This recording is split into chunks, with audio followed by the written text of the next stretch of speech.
say to that? Look at my crooked ass ring light. It tickles my face. Okay.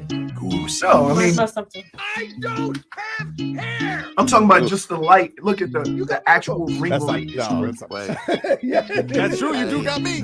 Get over here, Marcus. Let me look at you. They don't want it. All right, whatever you Ready to deploy. Had to hit it with a little journalism, but that was a decoy. Why? Replays on? Leroy Tobin. Hold to the show, man. Still to the stars with the show, and till then his half moon open. Sometimes go taste like snowman. No proof of my life at a motive. No proof. Like I always wanted him, I never hated him, I never traded him, and if I did, I never ever traded him. You never know what is a star like under the city, the driver's side fly. Wish I could large, so many more. 10 in the more, never a bar. 8, 10 in the more, 2 to the D. Nothing to you, but it's something to me. Handsome as ever, cute as can be. Oh, see how the light This is? one time for the Twitch. This one time for the text.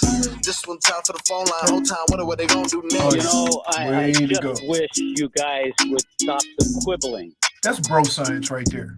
Good morning, everybody. Welcome on in. Tobin and Leroy here with you. 560 WQAM.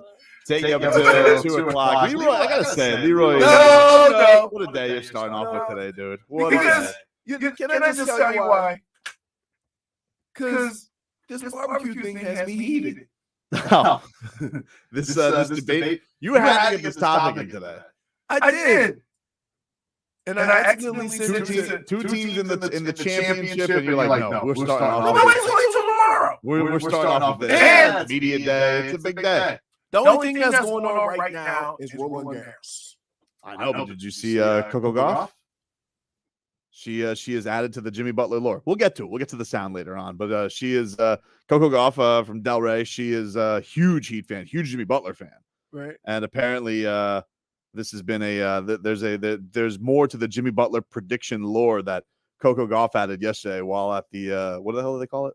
Roland Garros at the French Open? French Open. Ah. Good guess. Is that is Roland Garros an actual person?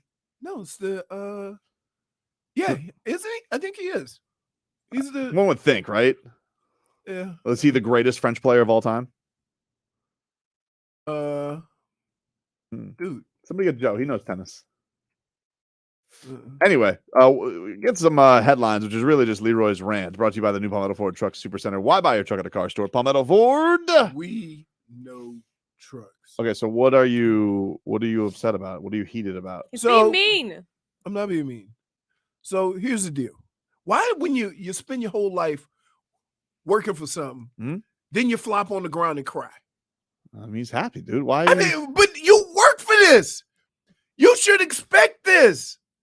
So when you get there, why are you crying? Oh my God, I Leroy. don't know, dude.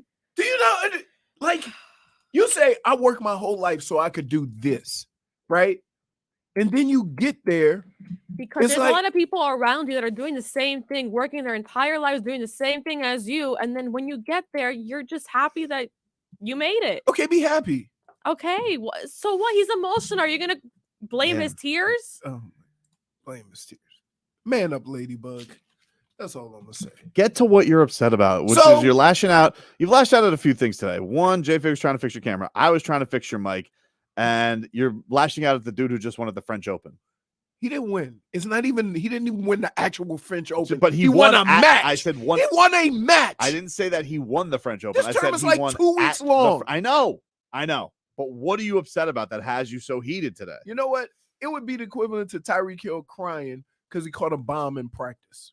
No, that's not the equivalent. It'd be like in a game, I would understand, like week 2. Yeah, we too. And guess what you would say? Wait, you know what? Because you have your players.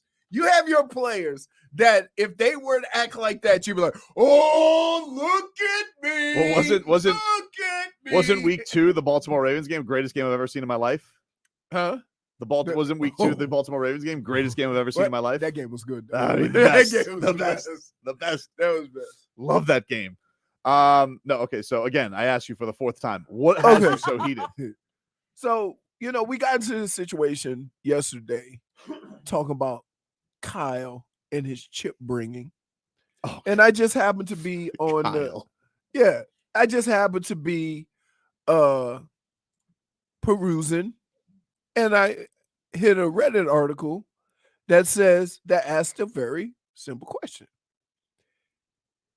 if you or somebody brings something over to your house, I just realized what Kyle he was talking about. You thought Kyle Lowry? Yes.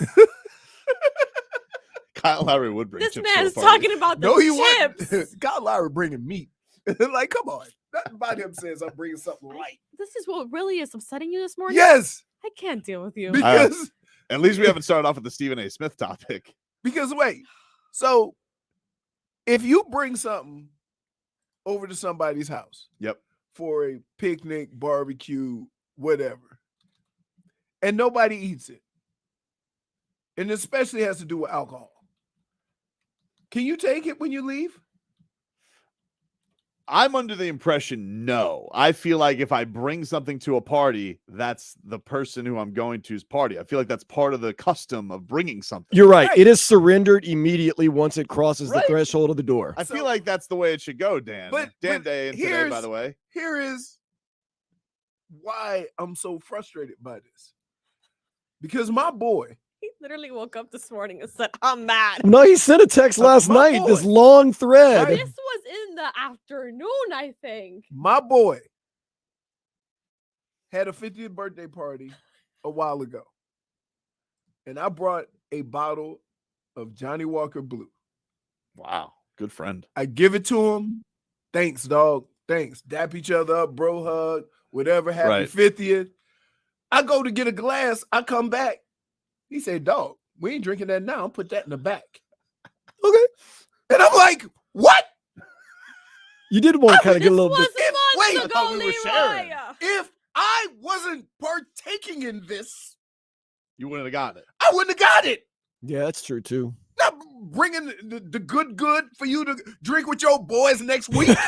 It's for me to share with you now on your 50th birthday. Yeah, we're right? enjoying it Should've together. snatched that bottle and opened it right in front of him. So did you ever It get was to, gone I'm ready before I for came it right back. So now. you never got to you never got to No, we went and bought another bottle. So did you take the That's bottle home? crazy. We went and bought another bottle. Oh, you bought another bottle? Yes. So you were 500 into this party? Yes. To be mad at yourself. So that's why I'm having this dilemma, because listen, I encourage people to take stuff home with them. Oh yeah. I cook a lot of food. Yeah, you Right. cook for an There's army. always some extra stuff or what have You you. you host a hell of a party. Now, I don't ever remember bringing food to your Because I parties tell people don't bring nothing. you have a lot of food when you I come to say don't bring parties. nothing. I used to say don't bring nothing. But Fonz, who was the coordinator of this, he said, don't go crazy. Everybody's bringing something. And so I immediately, Kyle brought the chips. dude, let me tell you something. Hey, this is a mess for everybody to come over my house with food, right? Chips and dip is not a part, approved gift. No. Well, No, it's not. No, I don't No. care about Nana's dip, No. special dip, and then they got to tell the story. This is not just everyday regular dip. This is a recipe from my grandmother. I don't care. You save that for It's your own dip, party. If right. somebody That's cooks your in own my part. house, So the what pico is- de gallo so or what something are- like that, I'm happy. so what are the Really? So what is the Yes. quality? Like you want a dessert, something like that? You can bring a dessert. You can bring, if you like a certain beer, I know that. you can bring it. I'll tell you this happened actually recently because this whole controversy happened. Like I said off the bat, I am of the belief if I bring something to Leroy's, that's Leroy's. Okay. Yeah, it Right. stays there. That's my Right. that's my philosophy. Right. Recently, I don't know who it was, but my father-in-law, he invites a lot of people to holidays. It's like his thing. He likes to he'll invite neighbors, a whole thing.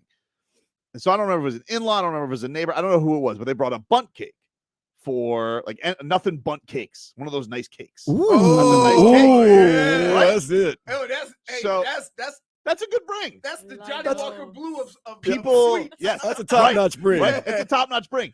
But they so they bring it as the dessert. This offended my father-in-law afterwards because as the party ends, not the whole thing wasn't eaten. You know, it's a lot of different options at a holiday. Pies, Cubans, flan, lots of I'm with you. I'm not a huge flan fan, but it's there. So I would say like probably 3/4 of this bundt cake was left.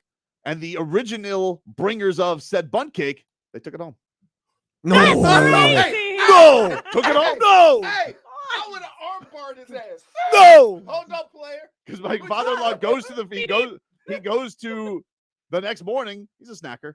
He wanted some bundt cake. Right. Gone. Wait, They took that bundt cake. So hold on. So this was at your dad's house, Father-in-law. father-in-law's house. I'm And so embarrassed to do that. how if you bring something like that, it's almost Ocean's 11 to get that cake out of there without somebody calling you a bum. Yeah, someone being like, wait, what are you doing with the cake? Right. Nobody noticed. No one noticed. That's how he got away with it. No one noticed. Because if somebody noticed, because then it's an awkward situation. Oh, you wanted a piece? Right? It's awkward. Yeah. But I'm like, what are we doing?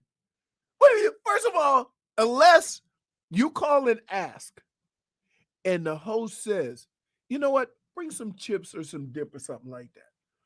But I gotta tell you, when you have ribs, chicken, hamburgers, and hot dogs, ain't nobody think about no damn chips and dip.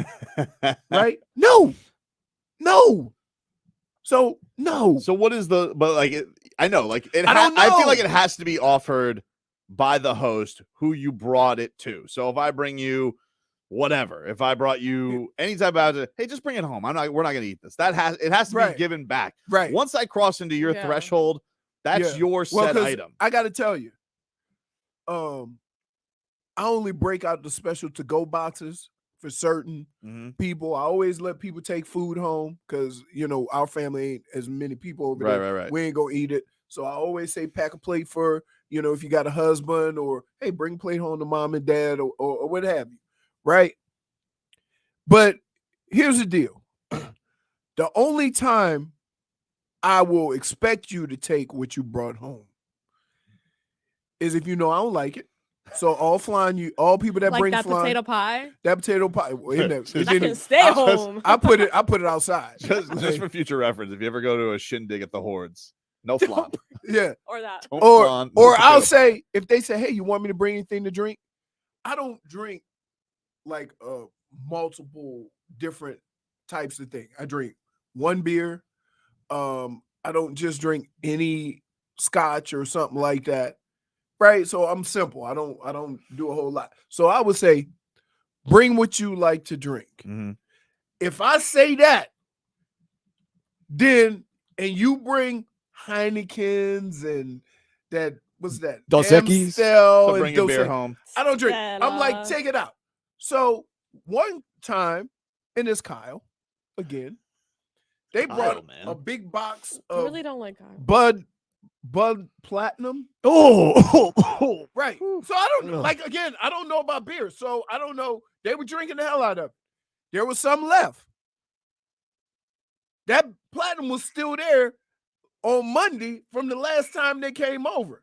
So I told them, if y'all bring raggedy liquor over here and I got to store it in my garage refrigerator, I'm charging rent. So either bring better product or take it with you. that's reasonable. Yeah. But ultimately, this goes down to the original point. You still feel like you need to give the okay for it to be taken home.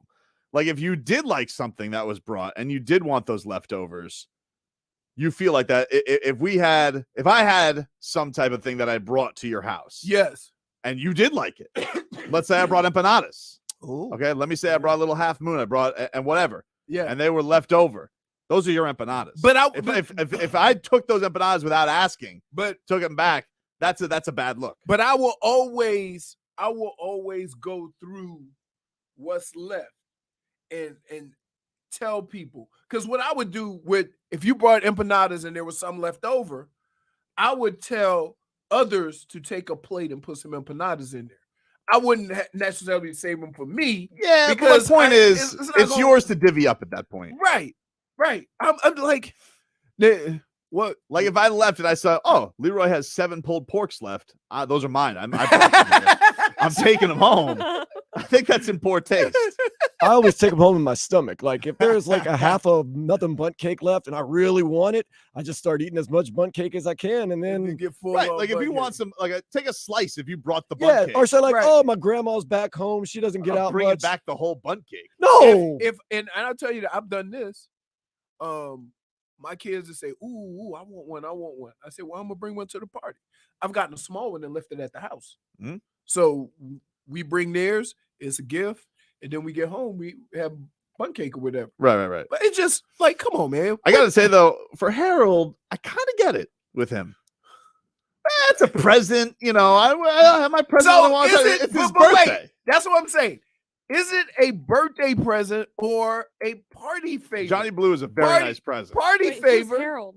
My boy, he was my roommate in Oh. Minnesota. Okay. Hey, I don't know if you were over there when he was over. I know Tobin's met him. It's a blurred line though. Right. It's a blurred line. But when I said I was going to get a cup, what Yeah. did that mean? That quick, I could To go me, hide it? to me, that's like holding. Like you can call it on every play if you want to, but there's some interpretation of the But, rule. I mean, if your friend brings you a bottle and is like, look what I got us, I'm not going to be like, oh, I'm going to save it for a special occasion. Bye. And I know Harold. I'm gonna tell you exactly what he was thinking.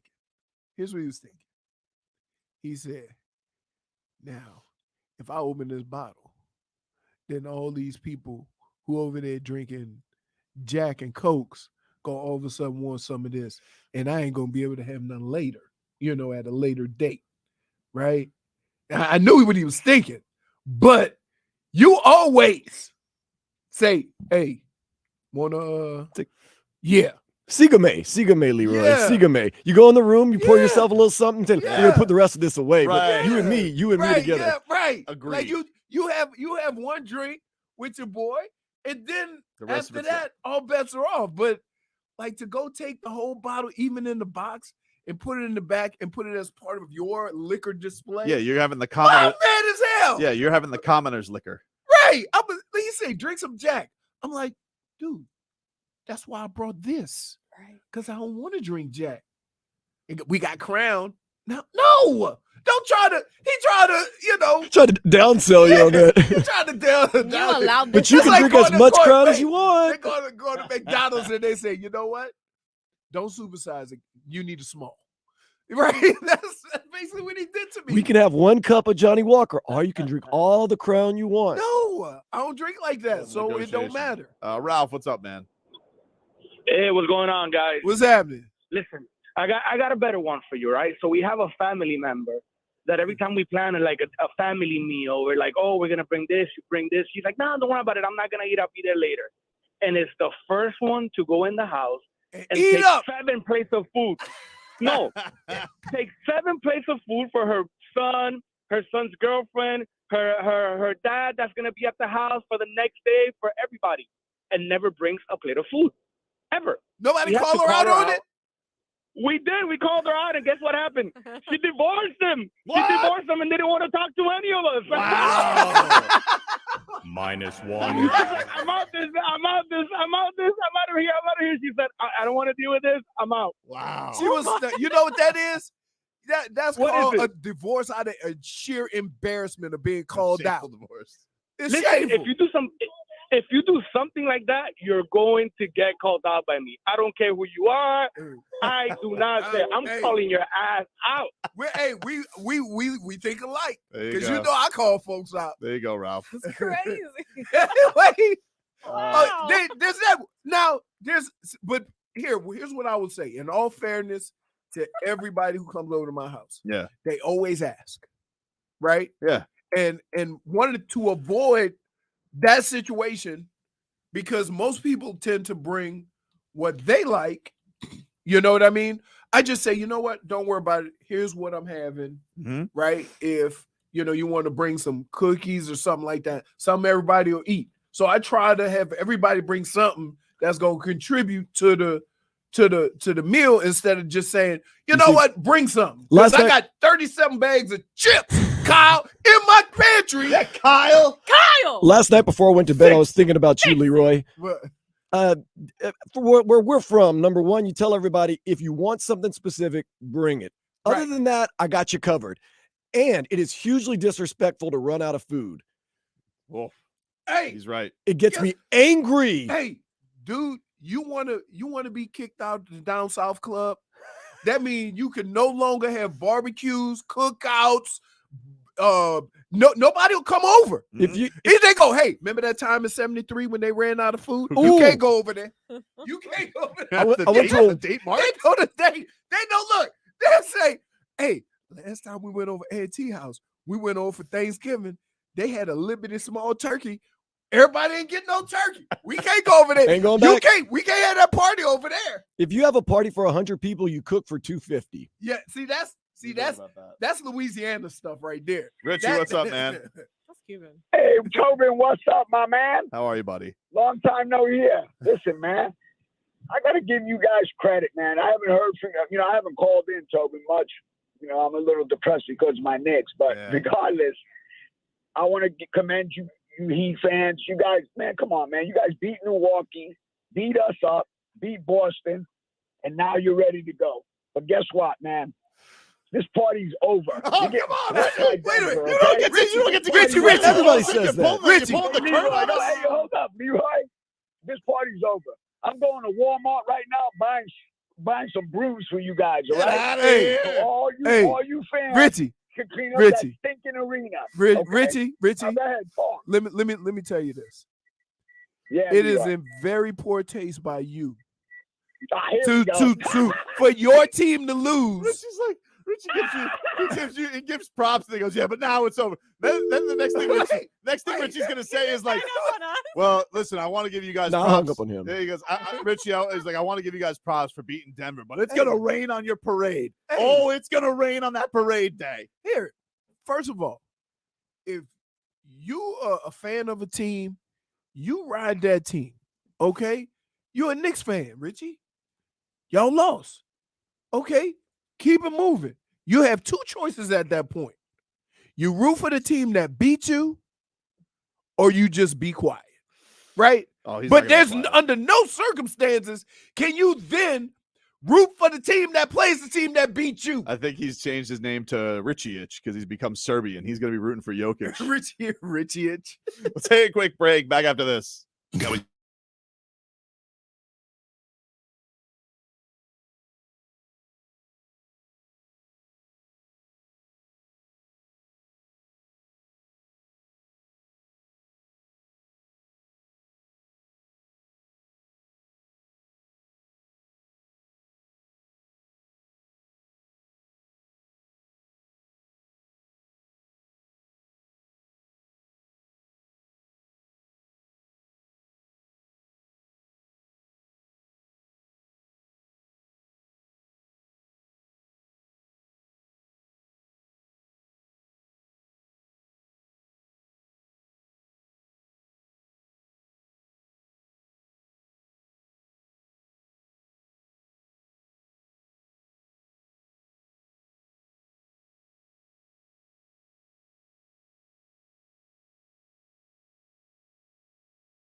All right. Welcome back, everybody. Tobin and Leroy here with you on 560. Yep. The Stanley Cup's coming in today. That's kind of cool. That's kind of cool. And it's miserly old Holder. Now I'm joking. I want this guy, like Dan Day. I want him guy to come in like a top hat. Yes. And I want white gloves. I want a handlebar mustache. I want him to, have he's some gonna kind say, but he's gonna come in and you expecting like somebody with a fancy name. My name is Lewis. And no, he's gonna say, I'm Bill. Yeah, this is my side job. Yeah, like if it's a guy coming in with a cutoff flannel and he just looks Canadian. No, then he gonna have the sandals with the hook on the back. He gonna have big calves, cargo shorts. Big question. Are we allowed to touch it? Like, what's the rules? What's the rule? We're not players. Can I just let me say this? If I want to touch that, who's stopping me? I mean, I don't know. The keeper of the cup. Keeper of the cup. We gonna see then. He might have some nunchucks and weapons. Who protecting the cup? I Jason hope his name is Momoa? Kyle. What if he looks like the mountain? Huh? What if he looks like the mountain? He ain't gonna be playing with cups. He ain't gonna play with Stanley Cups. So this guy, this is a nice gig. You just travel all over. Why is he in Florida? They start in. I think they want to do well. There's a lot of. First of all, he's got time because it's going to go off to Vegas. So cats are practicing today. I bet they're doing a lot of media, and so that's probably why. But it's going to be I bet you it'll doing a little bit of pub. They want to get the word out. That's probably why. All right. But it is cool. Like we've had Larry O'Brien. Like the Heat have been cool enough to bring Larry the three Larrys before. That's been cool. I've never touched an NFL championship. Would you ever touch the Lombardi Trophy? Like if the Lombardi Trophy came in today, you wouldn't touch it. Lombardi could kick around. I'm I'm hurt. 15-1. I'm hurt. 15-1. I'm hurt. You know what? That's probably one of the reasons why I've probably never been to a Super Bowl. Just hurts. It's not that it hurts. It's like, what am I doing here? I am a football player, not playing football, and I'm at a football, thing. Like it's a weird thing. I get you. I tell you one thing I don't like. So I did this interview with this radio site, Barrett Sports Media. They do a lot of media coverage. How many have you been doing? I've been doing a lot. Yeah. A lot. I was on with Cleveland yesterday. With who? Fox and somebody was filling in. Some guy, Fedor. Oh, I was like, hey, Fedor like the fighter? They're like, no, he was a Cavs beat reporter. I was like, oh, okay. So I did that. I'm going on Denver tomorrow. They don't know what they're in for. So yeah, I've been doing a lot of hits. Been doing a lot. One I completely forgot about. I was on with BetQL on Monday. I was like, oh, what? And what a busy guy. Yeah, but this wasn't an interview like about the Heat. Like they actually want to like talk about the show and all that. This article starts off talking about the Bob Jinx. I immediately almost threw my phone out the window. I was like, what is this? You start off with the Bob Jinx story. So they're talking about how I'm not allowed to go talk to Bobrovsky. Yeah. I don't like it. Taken out of context. Where was that? Barrett Sports Media. It's I'm tagged on it. I'll send it to you, Jennifer. I gotta look at it. I don't like you taking joy. Hey, so they say so. What's this thing about being the mush? Yes. I don't like it. Oh, this is awesome.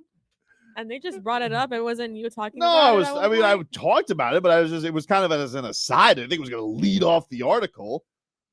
I wanted to talk about how I hate ESPN. And they were like, that was at the bottom of the article. News is spreading. It says, Sergei Bobrovsky was having an excellent start to the year until he appeared on Tobin and Leroy, 560 WQAM. Hey, no, it wasn't Tobin and Leroy. Listen it was just Tobin. Listen. I'm not part of the mush. It doesn't matter. It's the name of the show. Tobin, one of the show's hosts, has a good relationship with Bobrovsky, booked him as a guest, but the interview can be traced back to a harbinger of strife and misfortune. It led. I feel like I'm watching Game of Thrones or something. A harbinger of what? Is Ernest Hemingway writing this article? Do that line again. Brendan Tobin, one of the show's hosts, has a good relationship with Bobrovsky and it booked him as a guest. But the interview can be traced back to a harbinger of strife and misfortune. You're a harbinger of strife and misfortune. I am not a harbinger of strife and misfortune. Yes, It led. I knew it. It led Bobrovsky to lose playing time to a journeyman goalie, Alex Lyon, and caused fans of the midday program to speculate the legitimacy, considering Tobin a bona fide jinx. That's Oh my goodness. That is glorious. I mean, dude, come on. I mean, I don't can like I this. just here? Can I record that? I am not a harbinger. Can I record that one line, harbinger of? record I'm it. gonna just play it. Make sure you press play. Hold on. This is ridiculous. I just want to. You want me to just read that one more time? Wait, Yeah, wait, hold I on, got you. I got let you. me get. All right. That's trying to be Charles Dickens on your. You know we Jinx. have. You know he can send you the. Okay. Go. Seriously. No. So you send it. You're pointing at yourself. Oh, my bad. So you just want me to read this for you? Just read that. Read it. Brendan Tobin, one of the show's hosts, has a good relationship with Sergei Bobrovsky and booked him as a guest. But the interview can be traced back as a harbinger of strife and misfortune. That's it. It led Bobrovsky to lose playing time to journeyman goalie Alex Lyon and caused fans of the midday radio program to speculate as the legitimacy of considering Tobin as a bona fide jinx. That boy good. That's my favorite Boy, line. He's not good. Bonafide Go to hell, jinx. Derek. Wait. Boy, he used big words to say something I've been trying to say. To basically say Tobin's a mush. Yes. Yes. I don't like this. Yes. I don't like this. He used fancy words. I use simple words. You're a mush. I thought we were going to talk about career, media coverage. Did I hurt you right here? Yes. This is the first thing that he goes with. I mean, harbinger. Anytime you hear the word harbinger, it's not good. I mean, like, you never heard of nothing being a harbinger of nice, right? It's your harbinger of death, harbinger of misfortune, harbinger. Like, a harbinger starts off I'm not a as harbinger of an misfortune. adjective of bad. I've never even heard of anybody using the term harbinger. Yeah, I'm telling you. I not. love it. Oh no, It's you know very the last poetic. time I heard. That's like Kane in the new Avengers. And that's, He's a harbinger of death. I just want to say a couple things to this guy's name again. Derek Futterman.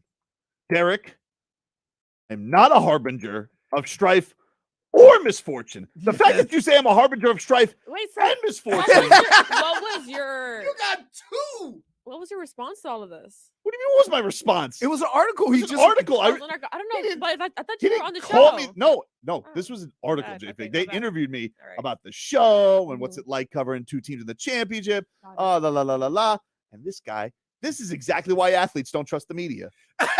This is exactly why. It came full circle. You take stuff out of context and Really? then you use it on us. Really? Point for Tobin. Really? Now you want no? You go ahead on Ridiculous. harbinger. Misfortune. You're a sensational journalist, Futterman. Oh my goodness! Look, I got to tell you, Look, say what real you want good to say use about it, of the and English then language. post your response. A harbinger of strife and misfortune. Yes, That's not right. just misfortune. That's what he does. Harbinger Strife. of misfortune is bad enough. Strife and misfortune. Hell, strife. I don't know. I got it. You know what? That's That's a big word. that is strife. Let me see. Oh man. Take a quick break. 15 minutes of heat. We'll hear a little bit from the Nuggets coach on this upcoming matchup next.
right, welcome back, everybody. Tobin and Leroy here with you on 560 WQAM. NBA Finals get going tomorrow night, 8:30. Tip-off from the Ball. Is it Ball Arena, Ball Center? I think it's Ball Arena. So Ball Arena in Denver. Today's media day. Ball Arena. Yeah. Ballerina? Isn't that the same as ballerina? You know what? It actually, kind of, yeah. No, it is. Well, I think it's an A for an E, but yes, I mean, it is. It's close. It's BALLAR, Ball Arena. It's Ballerina, BALL. Ballerina. Ballerina. But ballerina is BALLE. I'm getting confused. Arena. Oh, Ball Arena, 2 words. Yeah, come What did you on. think it was? -1. Oh. I thought. So who's Ball? I don't know. -1. Maybe Because I thought it was 1 word. No. I think LeVar Ball, all of that, you know, he's invested. He now has the naming rights to the Denver Nuggets. -1. Well, how about he get a kid healthy enough to play basketball, then we talk. LaMelo's not hurt. He just is on a team that stinks. Who got hurt? Lonzo. Lonzo hadn't played in like 2 seasons. Lonzo's got a bad knee. They're saying like his career's in jeopardy. Is it knee? Yeah. Having those issues. So Right. yeah, it used to be the Pepsi Center, now the Ball Arena. Who's that? I don't know. Like just Ball? Let's see. Ball. Ball in general sponsors, you know, like any spherical round Yeah. bouncing object is. No, it's got to be a sponsoring. company. I know. Yeah. I don't know. Ball Arena. The Ball Corporation. Let's see. Ball. And they're getting their money's Best worth. known for early production of glass jars, lids, and related products. Oh yeah, that's those things that you know you put preserves in and stuff like that. Huh. Stop that. You've never seen the little ball glasses like when people are making preserves and Yeah. pickling Are you things? doing a bit right now? No. Like, are No. you doing a bit right now? You No, actually they know sell- what this this is is? They real. sell. You They know what sell. this is? They come in like a box of 12. Yeah. And it's just empty jars. Right? But Somebody made billions off this? That's Yeah. only down south. Oh, really? They don't do that everywhere. Like you Why know, do they own it in Denver? It's headquartered in Colorado, though. where it's made is Metal not where- containers. I promise you, I grew up with them jars all over the place. I'll bring it in Friday. But- I'll bring in some ball glasses but- Friday. But here's the deal, Dan. Where we from? Don't throw that pickle jar away. I got rooms full of junk. Look at it right now. Like, how did they change the game, though? It looks like a mason jar. They're nice little jars. That's what you put preserves that's and pickled what- figs. like- You know how many pickled figs are in there, Leroy? But How many yeah. ball jars? But doesn't this go back to like this? looks Jam, when people make homemade jam. Like, yeah, that's what I'm saying though. Like, how did Yeah. these guys get billions? Are they the first? No, it's because in the hippie hipster culture that I live in, we like to pickle things and like to do jams and jellies and all Yeah. vegan I natural understand, stuff. but isn't that like? Don't you get that from some mountain man who's like blowing glass? You know, No, off in they the use wilderness? The moonshiners. Moonshiners, you get you a jar like that. Those I- ball and it glasses has- are nice. And wait, and here's what it does. It does Like, look nice. You put a lid on top of it, and then you screw on top of that. The top part's not one piece. Yeah, no, it comes with a little flat piece, Yeah. and then you have the other little screw piece that you screw on top. Yes. I'm looking on Amazon right now. How much do I get? I can bring one in on Friday when I come in. You- No worries. Listen, I get a 4-pack for $17. Seems reasonable. here's the deal. Hey, growing up in the hood, if you walk down the street, somebody was drinking Kool-Aid out of an old pickle jar. Yeah, I'm sure it was Kool-Aid. Uh-huh. Well, I can't. It was red.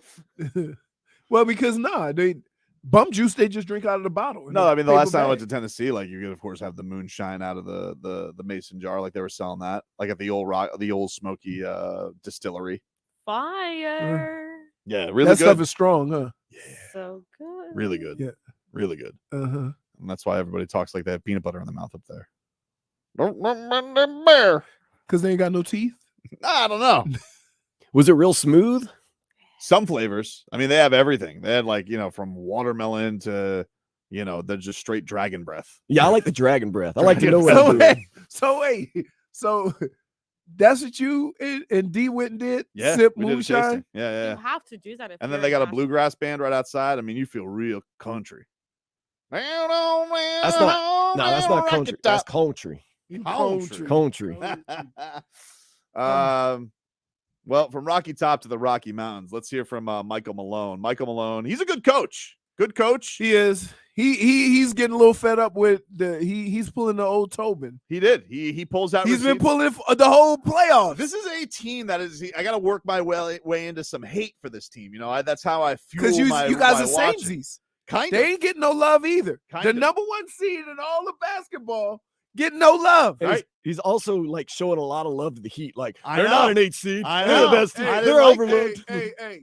I kind of like with this. Hey, don't fall for the niceties. I Don't fall for it. like here's Michael Malone. This is on what makes Jimmy Butler such a challenge. Here is the Denver Nuggets head coach heading into the finals. You know, you could get into the basketball, the skill level. You know, for me, when I look at Jimmy Butler, what separates him from most players is the drive. You know, the competitive spirit within him, relentless attack.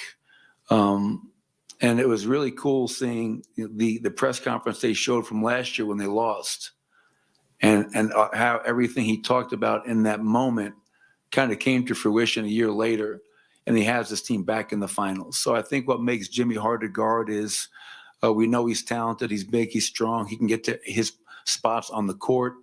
He has the gift of drawing fouls and getting to the free throw line, but he's a big moment player.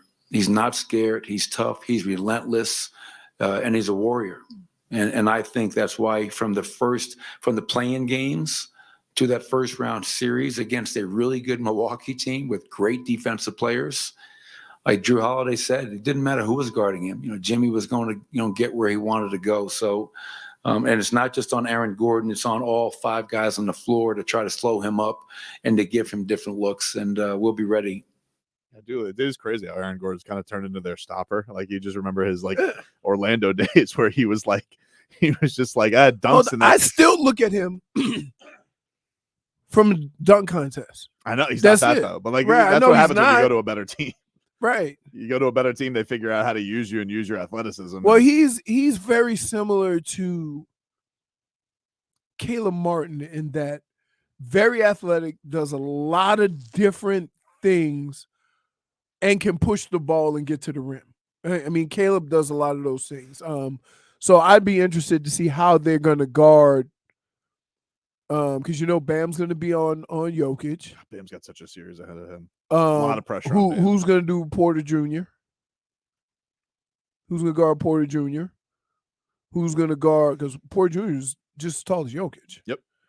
I would say Jimmy will probably be on Gordon. Jamal. Well, who's going to be on Jamal Murray? They're going to throw a lot of Jamal different. Murray, I mean, yeah. that's the thing. Is Caleb like forgot the Heat don't throw a lot of like one-on-ones like on everybody. Like you're going to get a little bit of everybody depending on time and situation. Right. The thing that's going to be interesting, they use so much. They use a lot of their zone. Like, will they do that with this series? Because Jokic is a bit of a zone buster. Like that's what makes him so special. So.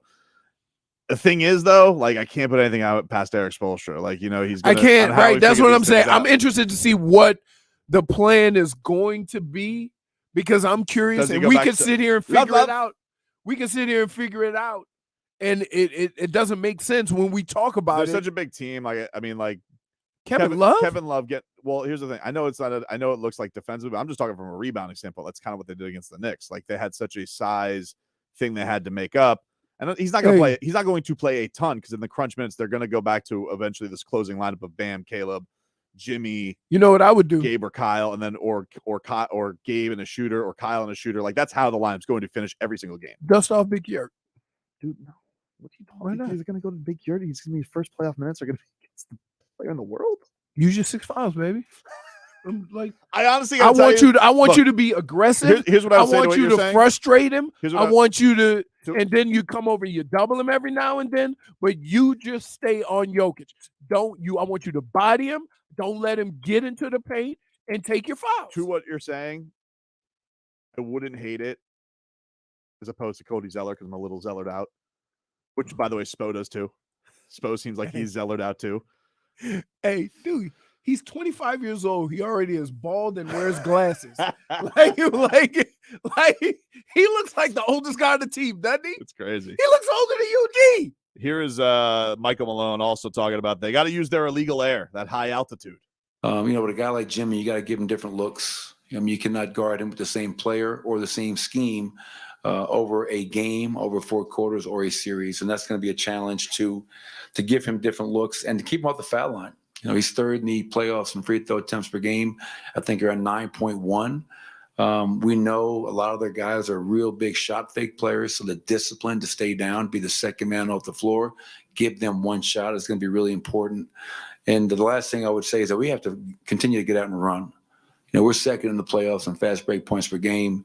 In our 2 head-to-head meetings, we only averaged 9.5 fast break points against them, which is our 3rd lowest against our 29 opponents. So getting pace, getting fast break, getting attack, getting altitude into this series while home will be really important.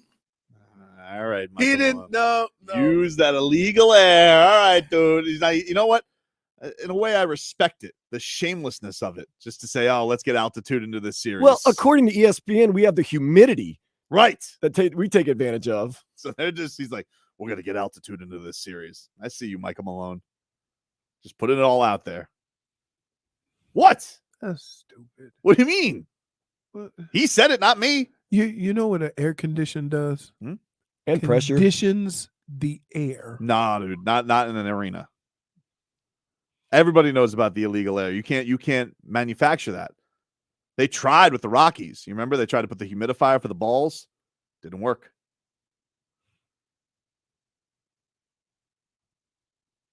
What?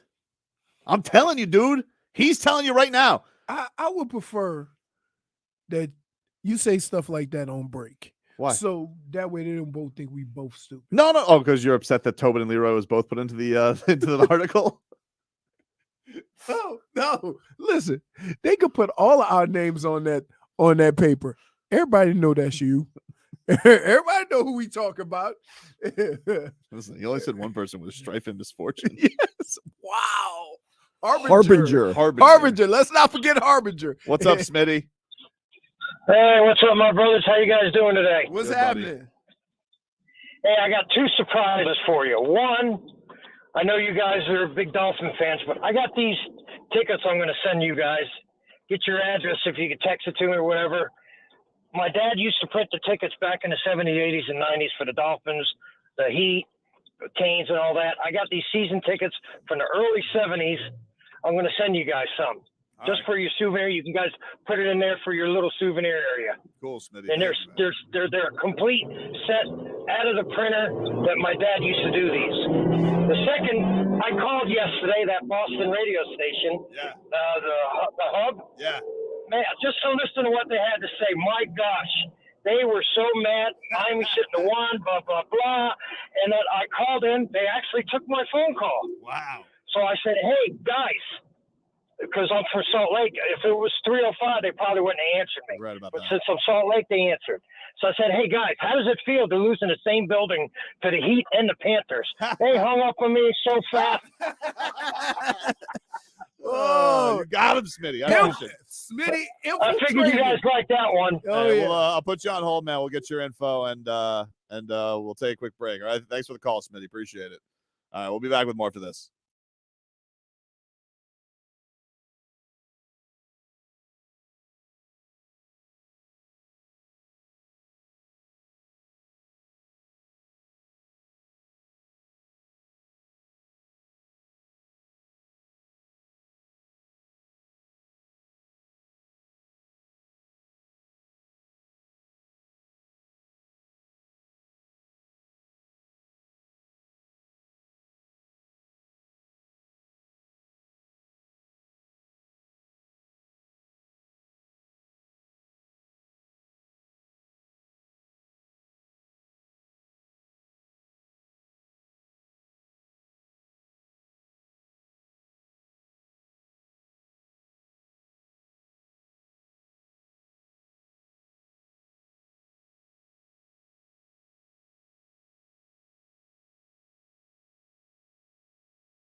Tua,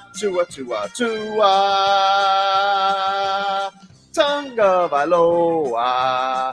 Not Tua Tagovailoa. A for effort. Dolphins quarterback. Tua. It's our Tua. It's our Tua. Tua. Tua. Tua. Chris Sims can go to hell. Tua Tagovailoa. Dolphins quarterback. Daddy loves you guys. Our Tua with Tobin and Leroy. Check the history of food. Hour two of the program, ladies and gentlemen. Tobin and Leroy here with you on 560 WQAM. We're taking you up until 2 o'clock. Lord Stanley is stopping by later in the show today. Oh, my God. Is there an American Gladiators documentary? What? I saw it. Dude. It looked great last night. I am going to check that out. That's part 2, Tobin. Wow. I watched it with the sound off last night. It looked awesome. I think I'm going to check that out. Wow. They said they were getting $25,000 a year. That's it? Yeah. Really? They had open like casting calls in like Variety magazine, just like athletes with personality wanted. Viper, Laser. And then you know what's crazy? So they tried to go on strike. So you watched it? Yeah. They tried to go on strike.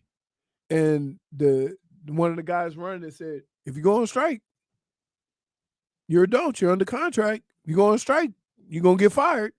They went on strike, they all got fired. Damn. That's crazy. Yeah. Didn't Zonk host that? Did he do the American? I think Zonk was the original host of Or American was it Gladiators. Ahmad Rashad? He was No, I another think one. it was Zonk, dude. Might have been Larry Zonka. I might have to get Zonk back on the show just to talk American Gladiators. Because they were all, let me tell you something. You want to talk about juicing? Yeah. Oh, yeah, dude. Oh, yeah. Ice. Nitro. Let's see. Zonk. It's got to be on his Wikipedia somewhere. After Malibu. Listen, see, he's become a motivational speaker, hosted Could you several imagine? hunting and fishing shows. Could you imagine Zonka as a motivational speaker? Zonka was the color analyst for NFL games on NBC in 1988 and an analyst for the syndicated show American Gladiators from 90 to 93. Yeah. That's awesome.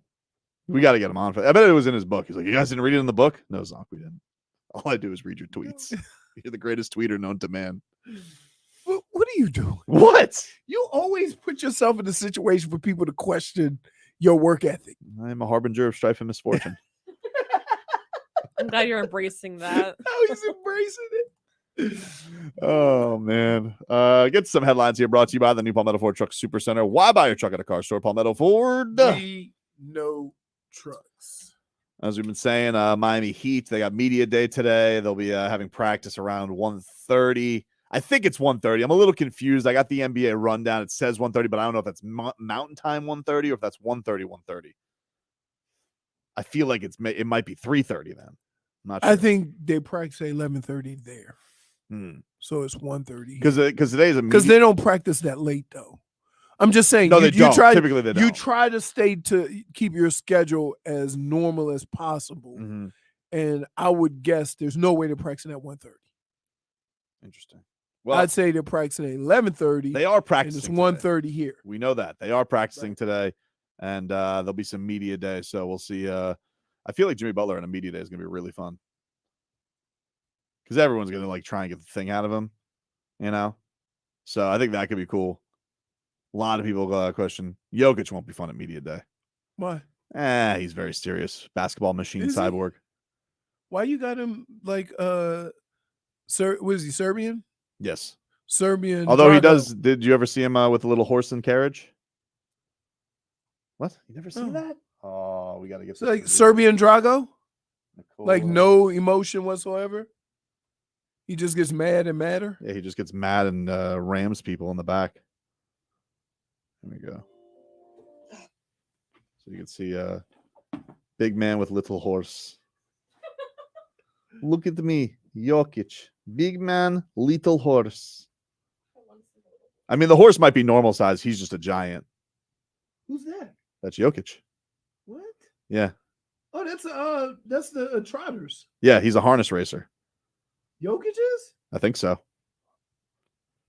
Why do they love horses so much? I mean, I like horses and everything. Remember Darko Milicic just wanted to retire and run horses and trot? I don't know, dude. I don't know why they like horses so much. He has no muscles. No. And that's his brother? I'm not sure. Yeah. Does he wear an Ed Hardy shirt? Because that's how I usually tell. Little pickup, big trophy with horse. Hey, shouldn't he be hugging that horse? One would think. He did all the work. He's hugging all. Look, One would think. man, Oh, is that Michael Malone? There it goes. that ain't Mike Malone, is it? I think it is. I think it is. They do a lot of kissing. They do. You know, very emotional with his horse. Nothing wrong with that. Nikola Jokic back in Serbia riding horses. This horse is like, damn, this is a big guy to carry. No, it doesn't matter because the thing.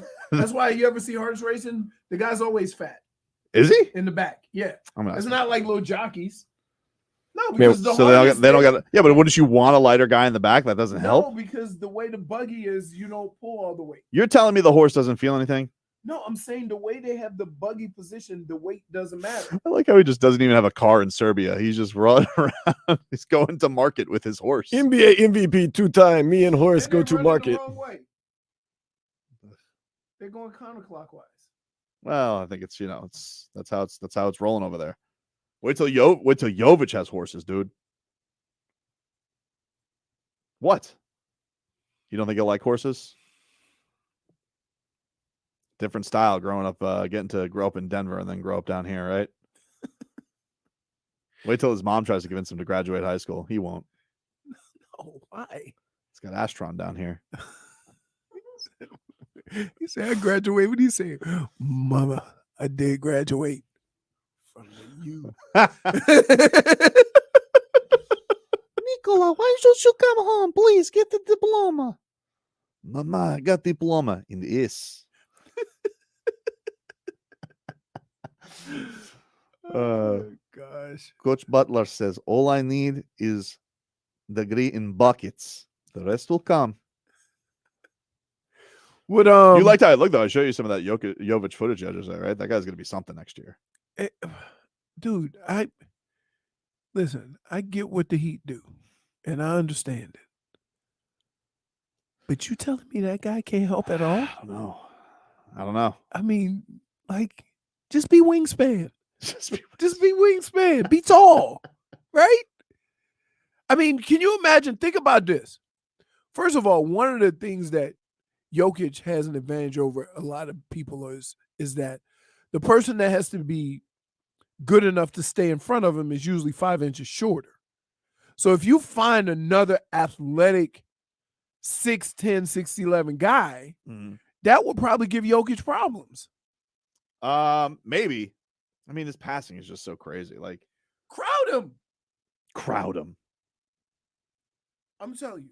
Do you know what they? This is what I'm gonna say. Big Yerk, come see me. You know how like when they're practicing, Pat. Are you talking about, Pat and Spo and Zoe are all sitting in the chairs just watching practice. Mm-hmm. Go get Jovic. Sit down. Here's what we need from you. I need you to be a problem for Jokic. Just be a problem. I don't care how much you score. I want you to be tall. Mm-hmm. I want you to hands. I want you out there like a spider monkey. I want everything. Don't worry about fouls. I don't think that's gonna work. You our foul guy. He's a child. You got a fall guy. How can you? You got to do it, Big Yurt. Your thing is you want to send a teenager to the greatest player in the league right now and just be like, "Hey, you got 6." Yeah. Irritate him. I feel like they should do that with his Highsmith. That's what they should do it with. Highsmith is shorter than Bam. Who cares? You got to be. He can. I want somebody he can't necessarily see over top of. That doesn't exist, dude. Yeah, it does. Do you see what he did to Anthony Davis? That fadeaway. Yes. Listen, I know he's good. I'm not disputing that. He's great. He's great. I'm not disputing that. I'm just saying we got to throw. I feel when like you say different looks, I think you're talking about different looking people. Isn't it kind of tall guy, short guy? One time I want Jokic to come down the court. Kyle Lowry be on him. I'll tell you what's funny about it. It's probably like this is maybe bro science, but I think a guy who looks like Jokic, you would say, oh, that guy's not in good shape. But then you think about it, he plays in Denver, so he almost has a cheat code everywhere else because it's probably like, oh, I'm not tired at all playing in Miami. Or is that bro science? Why look at me like that? That's not real? All right, Harbinger. Like, that's terrible. A harbinger of misfortune and misinformation. Yes. Take a break. We're back after this. What a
Welcome back, everybody. Tobin and Leroy. Got a little damage is done, my friend, coming up in about 15 minutes.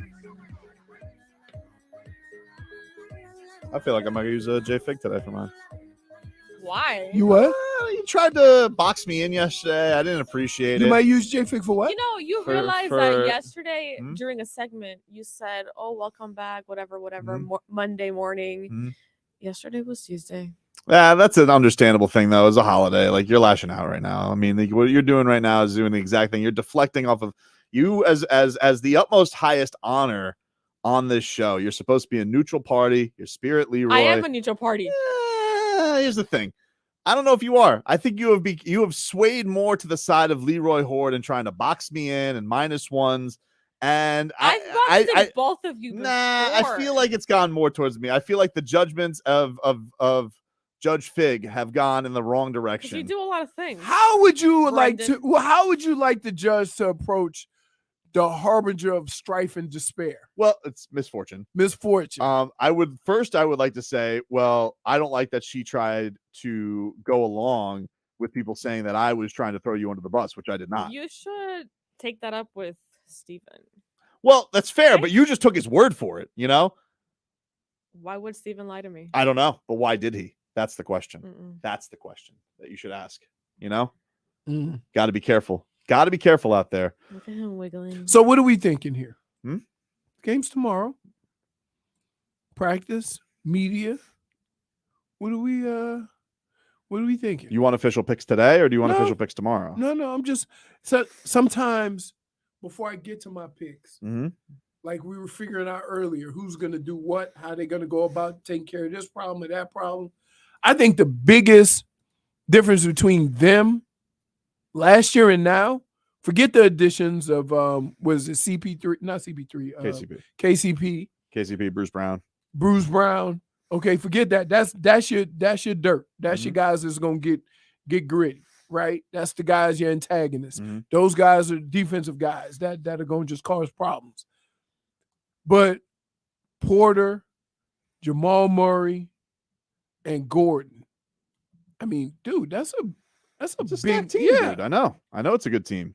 But it's like, And that's not that's all good players. Now add Jokic to it. yeah, but here's the thing, though. And What's up? I get you, but it's not like the Heat haven't taken on good teams. Like they took on two teams with better records in this playoffs already. Yeah, correct. Agreed. They also haven't had success against Denver. Yeah, I know that's going to be a thing. I know that they haven't had good success against Denver. But couple, like first of all, nobody plays on that Denver trip. Like that's why I always say like it's such a garbage thing that they get to throw at everybody because it's like you always get it On the way second night back of a home. back-to-back. Right. Like, it's and the games they played against Denver this year were much closer. Like they're usually like the Denver Bloods. Like they had Denver, they went wire to wire. They lost in the last second this year. Also, the game was in December. Like they were trying to break that down on TNT. I'm like, isn't this silly though? Like, hold on, let me get this straight. Let me get this straight. The team that everybody looks at this year and keeps looking back to the regular season with Miami. We're going to keep doing this. We're going to keep doing this with the Miami Heat and look at their regular season and say, that matters. It's like, you know what I mean? Like, how silly is that? Because the Miami Heat have the best three-point shooting percentage, better than Denver. Even Michael Malone put it that. He goes, they're shooting better than we are. So this year or this postseason? This postseason. Okay, postseason. This postseason. Okay. And so, like, we're going to keep going back to these matchups and saying, oh, well, we own them. We've owned them over the last. It's like, come on, dude. We used to do this. You got to play to here. I'll tell you who they did that with all the time. They did that with the Big Three Heat, where they would be like, oh, they don't beat any real good teams. And it's like, then they walked all the way to the finals. So my question to you is this. This is a perfect example of why that's a win, that's a loss is garbage. Mm-hmm. This is a perfect example. Because right now you're talking about why would you go back and look at you see what I mean? That's why I don't like that's a win, that's a loss. You got to look at the games as they come up. Mm-hmm. Because but you don't know what kind of team you're gonna have at that moment. It's garbage and it's not garbage because it's like you're looking at this right now. Hold up. It's garbage and it's not garbage? Yeah, it's garbage. Like for this discussion, I would agree. It's garbage, but it's not garbage because we're previewing the season. We're seeing what kind of things that they're going to have to go through. like this is an unprecedented team. They're the first, the second 8 seed ever, but the first 8 seed, it was a shortened season. It wasn't really, and they had injury problems with the Knicks. So this is an historical team that the Miami Heat are bringing to the finals. Like they're an anomaly. You're the worst. Why? Because why would you disagree with that? Literally, no. What you said is accurate, but you literally just took both sides of that's a win, that's a loss in one sentence. It's because what you're saying is, well, that's a win, that's a loss is garbage. To which I would say for this finals, you're right, it is. Even though we kind of play new that's a win, that's a loss when it comes to the playoffs because we do different picks for each series. To which I've been, to my count, right at 2 or 3 of them. Actually, I mean, technically I picked the right team for all of them. So if really 3 for 3, but I've been right for all of them. But I was wrong in picking the Heat in 6 against the Bucks. I should have picked 5. I feel bad about that. And technically I was 0.2 seconds away from nailing the exact game and series for Boston. So, when you say it's garbage, I would say Tobin's nailed it. But there's a difference in calling something in a week and over 5 months. Not knowing what type of team you're going to have or what have you. You ever have an interview, right? You ever do an interview, job interview, and they ask you a couple things. Dan, you know about this, right? Like you sit in an interview, they ask you, what are your long-term goals? What are your short-term goals, right? Yeah. So that's kind of what I'm doing here, Leroy, is like when you predict a series, short-term goals. Long-term goals, that's a win, that's a loss. See what I'm saying? It's kind of the same. We're just at 2 different vantage points. That's all. All right. You're ignoring me. This is what you do when you don't want to hear it anymore. I mean, it's not good for our relationship. I'm gonna tell you what's not good for our relationship. What? You playing both sides of an argument. I'm not playing both sides. I'm agreeing with part of your argument. So you're almost over the fence. Here's the thing. I picked, and that's a win, that's a loss. To my recollection, when we played Miami Heat, that's a win, that's a loss. I picked them to lose to Denver. So what do we like? But it has nothing to do with what I would pick in the playoffs. They're different seasons. Everybody knows that. Which is my point about all that's a win, that's a loss. But I can't. You don't know what kind of team you're going to have in 3 months. Right. But where's the fun in not predicting? I don't understand. You can predict as you go. Uh-huh. When you know what kind of team you have. Right. And now we know. But at the time, isn't it fun to guess? No. It is. That's not guessing. That's not educated guesses. That's Okay. That's fandom. Okay. You just had your educated guess was let's have the teenager guard the MVP. That was your educated guess. Or Big Yurt? You pro science. A Big Yurt? No, but no, I'm not. You just did. Listen. You just said no. Dude. Samesies. What do you mean? Get in his way. Who? Either one of them. Be like, listen, here, no matter what, he doesn't get by. You don't combat the best player in the league with somebody that's the worst player on your team. Who's the worst player on your team? Jokic. Who's the worst player on our team? That's what I'm saying. Jovic. Jovic is the You worst think player on our Jovic is the team. worst player? Who do you think it is? Zeller? Zeller, can I tell you, Zeller is one of the few players in sports, and I've seen it before. A lot of action, a lot of movement, nothing being done. Right? Like, he's always moving. Yep. He's hustling. Yep. But, yeah. I'm with you. It's a little bit quirky. Let's go. Chapo. What's up, Chapo? Chapo. How we doing? Good, buddy. What's up, man? Can we do a little bit of quick objective math? Because I got some Nuggets fans here that are just talking reckless, Tobes, and I'm getting a little sick and tired of it. They don't want to upset the friendly neighborhood Chapo. Sure, man. All right, so let's do this real quick. You tell me, 53-29, that's a pretty good record. But is 58-24 a better record? 53-29 versus 58-24. What's a better record? I mean, it depends. Objectively speaking. Depends who you played. Okay. Is the Eastern Conference a stronger conference than the Western Conference? I would say this year it was, yes. Okay, so I would say that the 58-24 from an Eastern Conference team is better than the 53-29 from a Western Conference team, right? I would agree with that.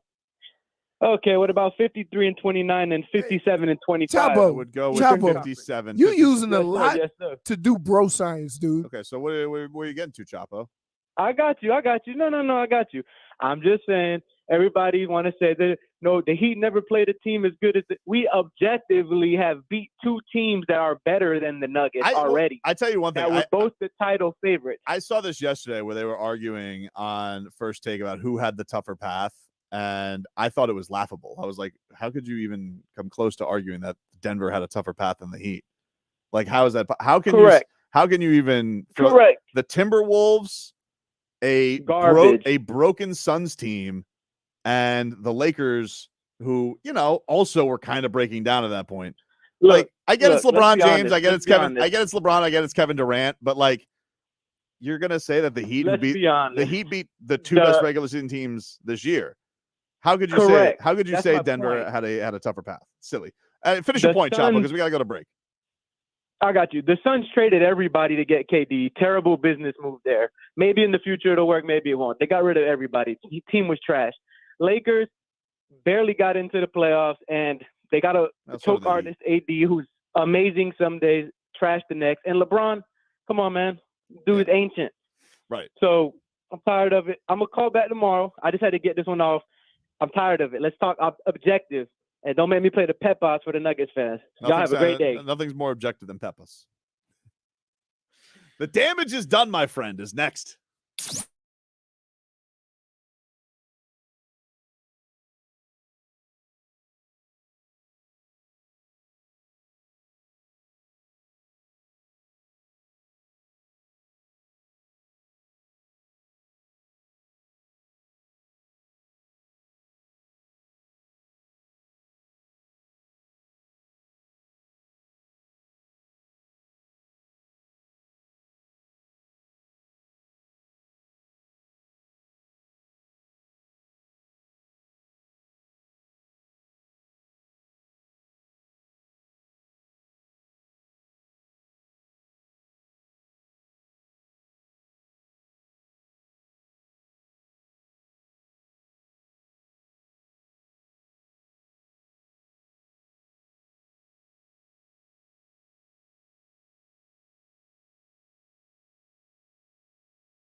All right. Welcome back, everybody.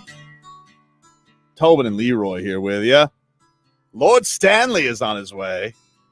Dan Day is on his way to get the cup. Oh, is he? Yeah, that's where he's going. It's exciting. It's exciting. Oh, snap. Oh. So Lord Stanley and the Stanley Cup handler will be here soon. Coming up next hour, also we'll hear from Aaron Gordon and give some thoughts on defending Jimmy Butler, and we'll see if they do talk at 1:30, maybe we'll hear from some media day today too from your Miami Heat, as game 1 of the NBA Finals is tomorrow. Game 1 of the Stanley Cup Final is on Saturday. They got a big break. Yeah. Both teams. But there was a lot of series that ended quickly, right? So, well, I mean, like Dallas and Las Vegas, I think, went longer than people thought. Because it was 3-0, right? It was 3-0. So much like the Heat, you thought you had it in the bag and went a couple extra, then they got smoked. It was kind of very similar. Yeah, because the Heat could have very easily won in Game 6. They could have. Well, wouldn't have been easy, but they could have won Game 6. Right. But corrupt officials with their, man. Will you stop that? Why? You said I can only do it if it's a loss. I can't complain. But if it's a win, why can't I just point it out? Why would you complain? You won.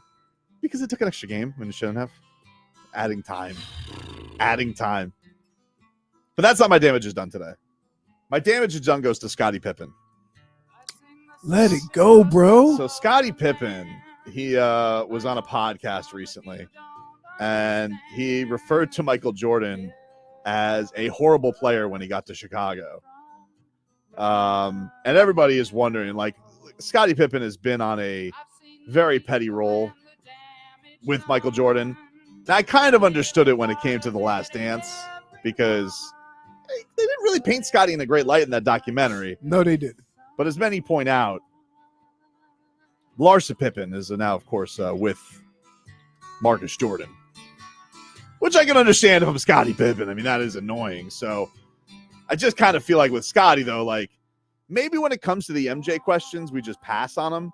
I don't know. I mean, if you're going to get an interview with Scottie Pippen, I guess that's what you want to ask. But the damage is done, dude.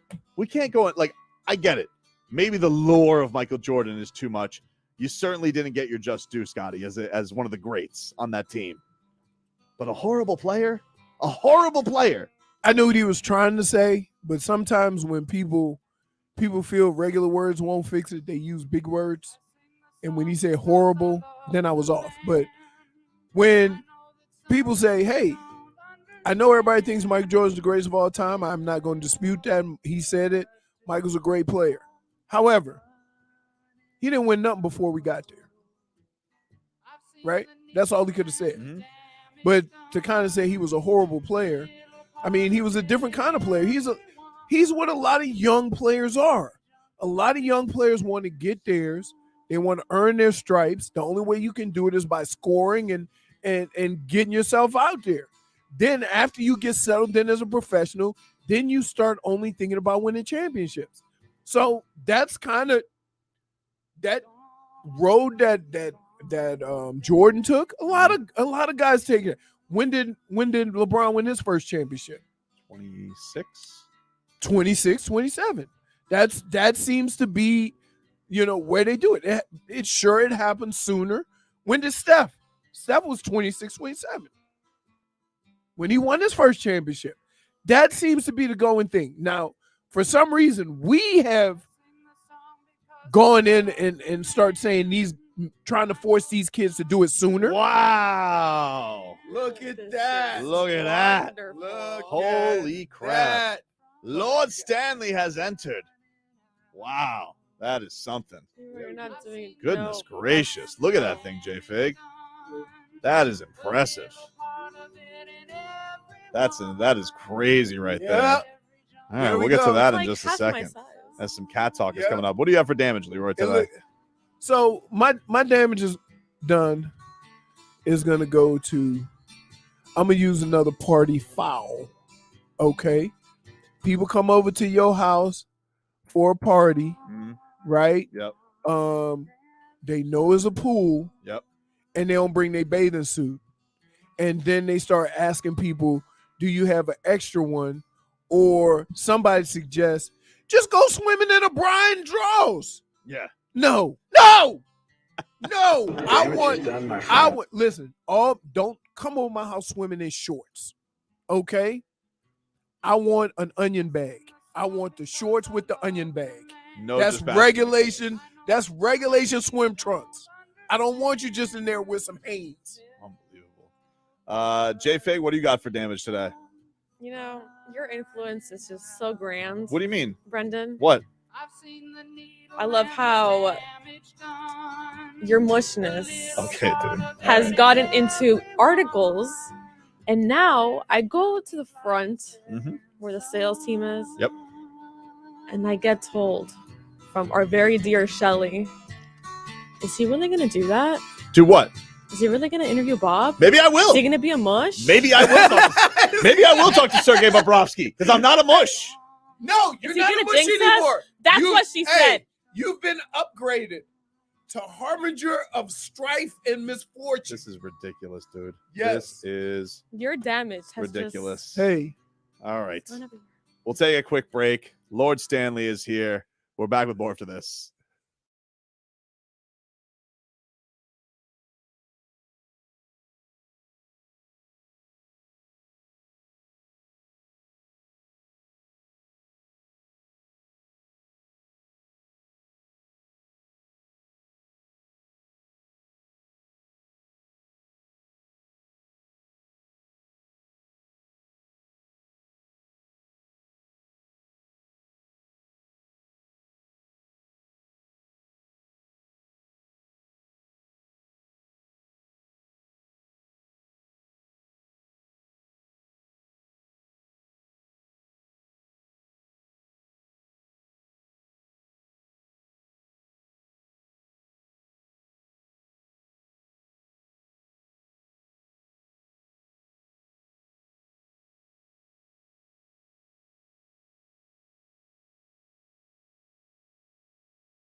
All right, welcome back, everybody. Tobin and Leroy here with you on 560 W. Go by your real name. Don't, dude. I don't. Go by your real name.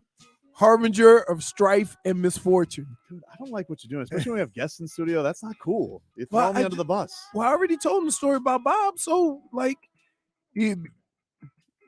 let's get to our cat talk here, brought to us by our friends over at Celsius. Hockey fans, don't sit this one out when it's game time. Make Celsius part of your play and get that energy up. Game day is fueled by Celsius Essential Energy Drinks, the official energy drink of your Stanley Cup bound Florida Panthers. And what a privilege it is to have Mike Bolton studio with us here. Yes. He has brought a guest with him, a thing that we are hoping that the Cats in 4 wins will be hoisting up. The Stanley Cup is in studio with us.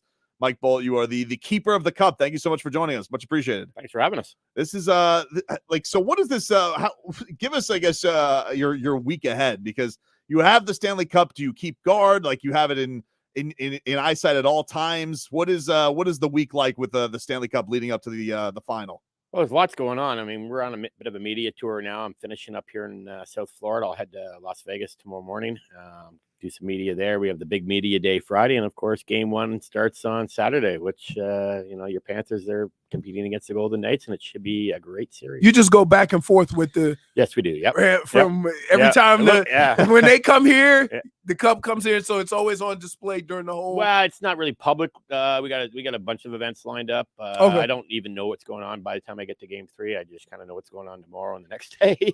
Right. We're busy year round. The cup's on the road over 300 days a year. When it's not on the road, it's home as the Hockey Hall of Fame in Toronto.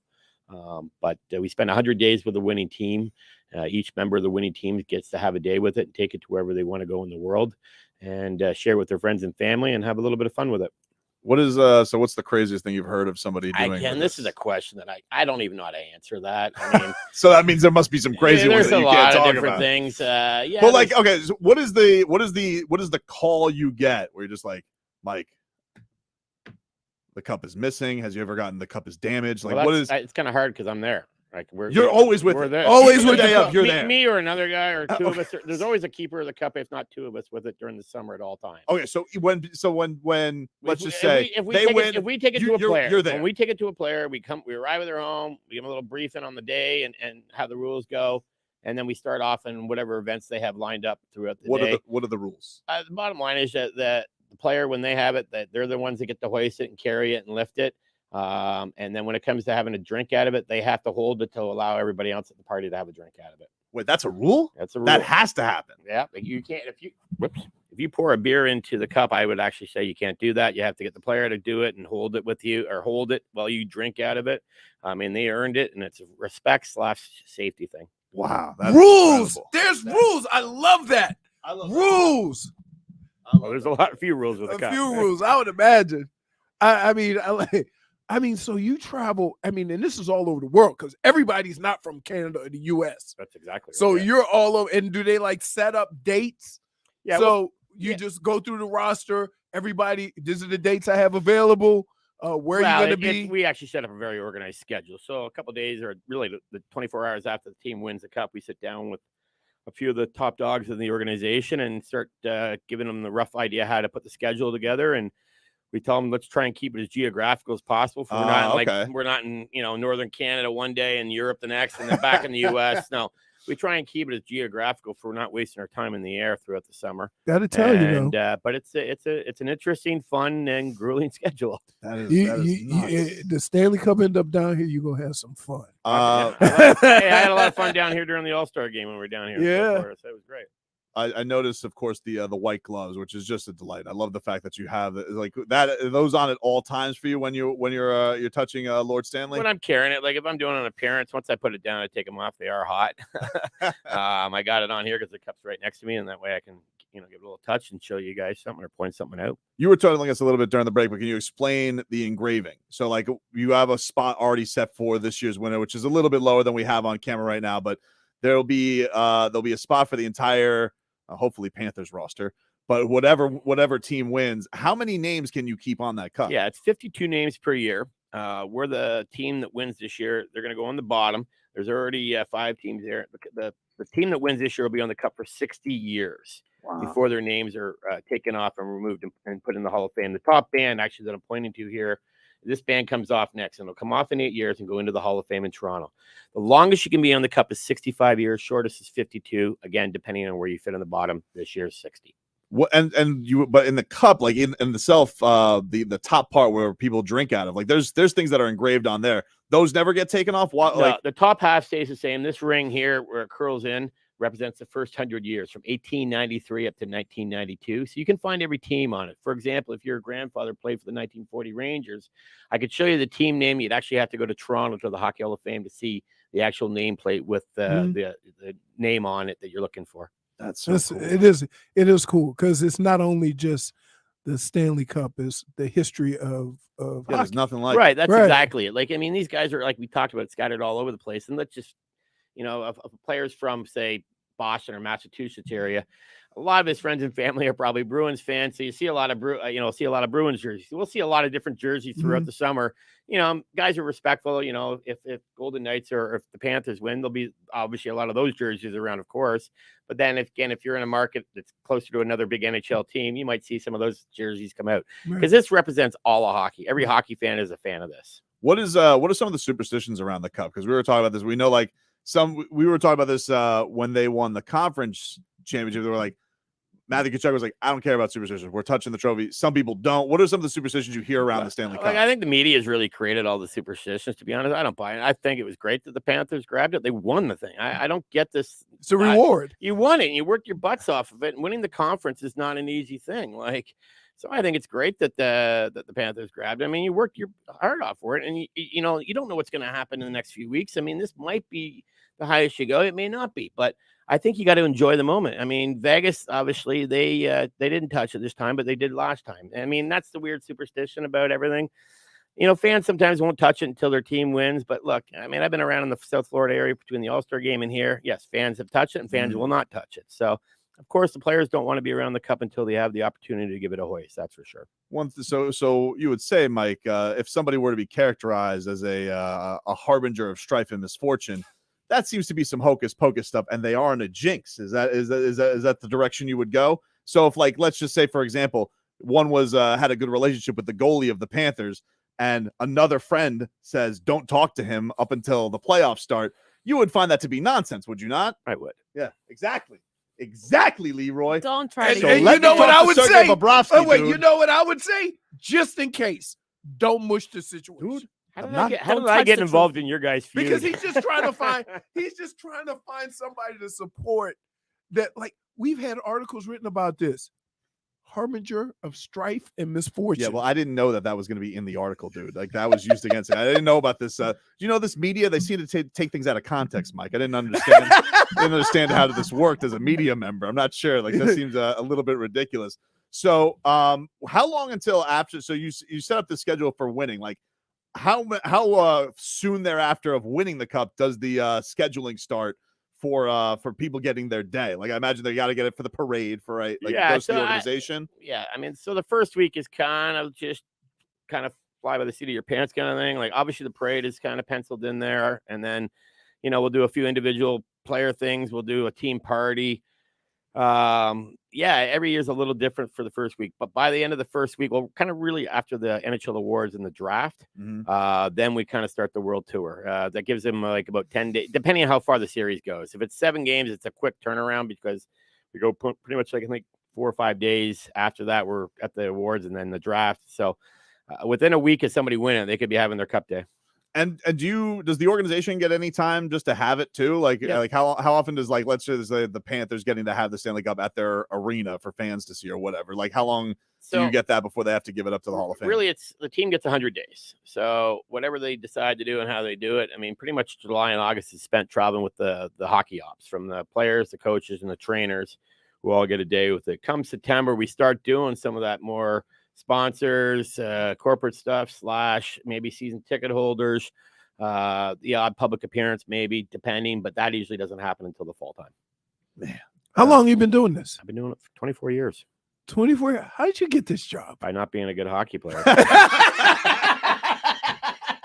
I didn't dream of looking after. I dreamed of winning, but that didn't quite work out. So next best thing, get a job at the Hall of Fame. I swore if I didn't play in the Super Bowl, I would never go to one. I've never been to a Super Bowl. Okay. stuff. I get that. Yeah. It's but this is unbelievable. Yeah, it's like it's got an aura to it. Like, are you for you? Does it like? Do you always understand like I guess the importance of history of what you're holding, or like do you ever be like, all right, I get it. I'm around the Stanley Cup all the time. No, I'm a fan. I mean, I'm even after 24 years, I'm still in awe of this thing. I'm still wow, I can't believe I get to carry it. During the playoffs, I'm in the hotel, like getting the cup cleaned up for the next day, and I got it out, and they're referencing the cup on whether it's ESPN or TNT, and I'm like, that's pretty cool. Like, it's not lost to me even after 24 years. How does one check this in on a plane? Like, Yeah, can you explain? Like, how does that go? You pray a lot.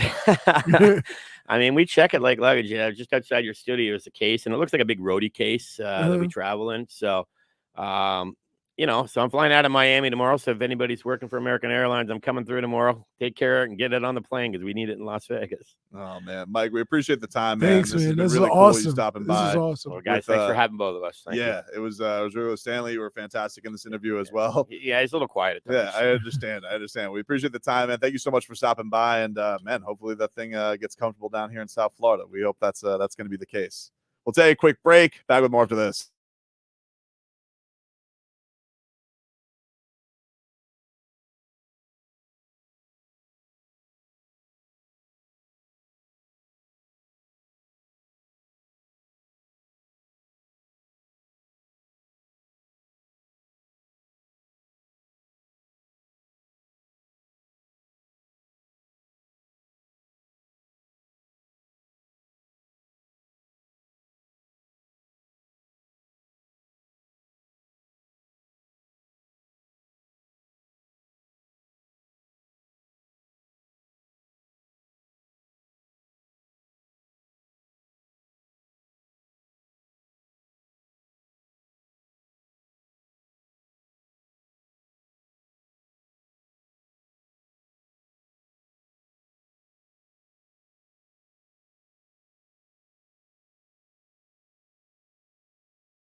experience. I like that. I gotta tell you,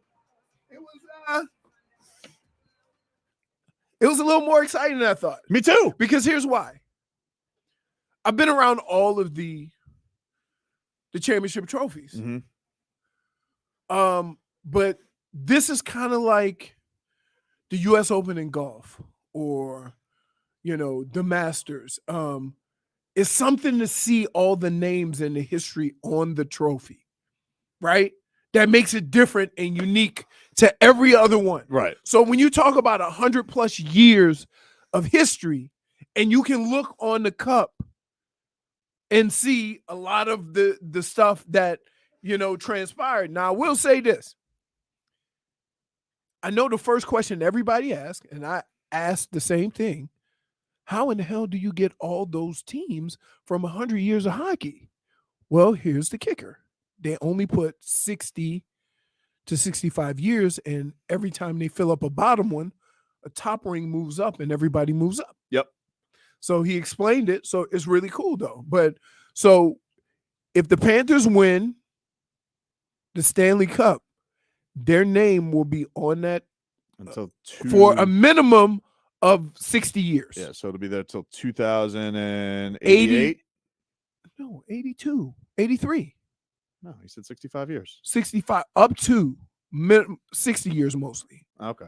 Right. So still cool. Yeah. I mean, that's cool. Like you look at that trophy that has names on it and champions on it and stuff on it from before you, your parents, or maybe even your grandparents were born. Right.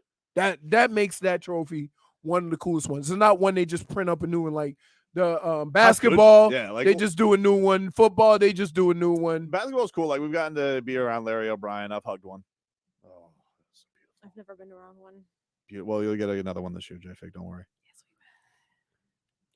This is, dude. This could. That Could you was imagine, really cool. though, dude? We are. Could we? We are on the brink of something. Like either one. Trophy? Yeah. Like pizza? Trophy? What? Champion. Do you imagine? Dude. Do you imagine 2 parades? And wait, hold on. Well, because listen, here's the crazy thing. I know we gonna go on the Heat championship run because they like us. Yeah. Right. And Bob loves them some Tobin. That's right. I hope y'all just. I want to be on the Bobrovsky. I hope float. y'all just let me come along. I won't tell him what you said. What? You called him 4GB. He was. He was. You know what he'd be then? I've never said one bad thing about Bob all year. I haven't. But then you would have to call him Champ Bob.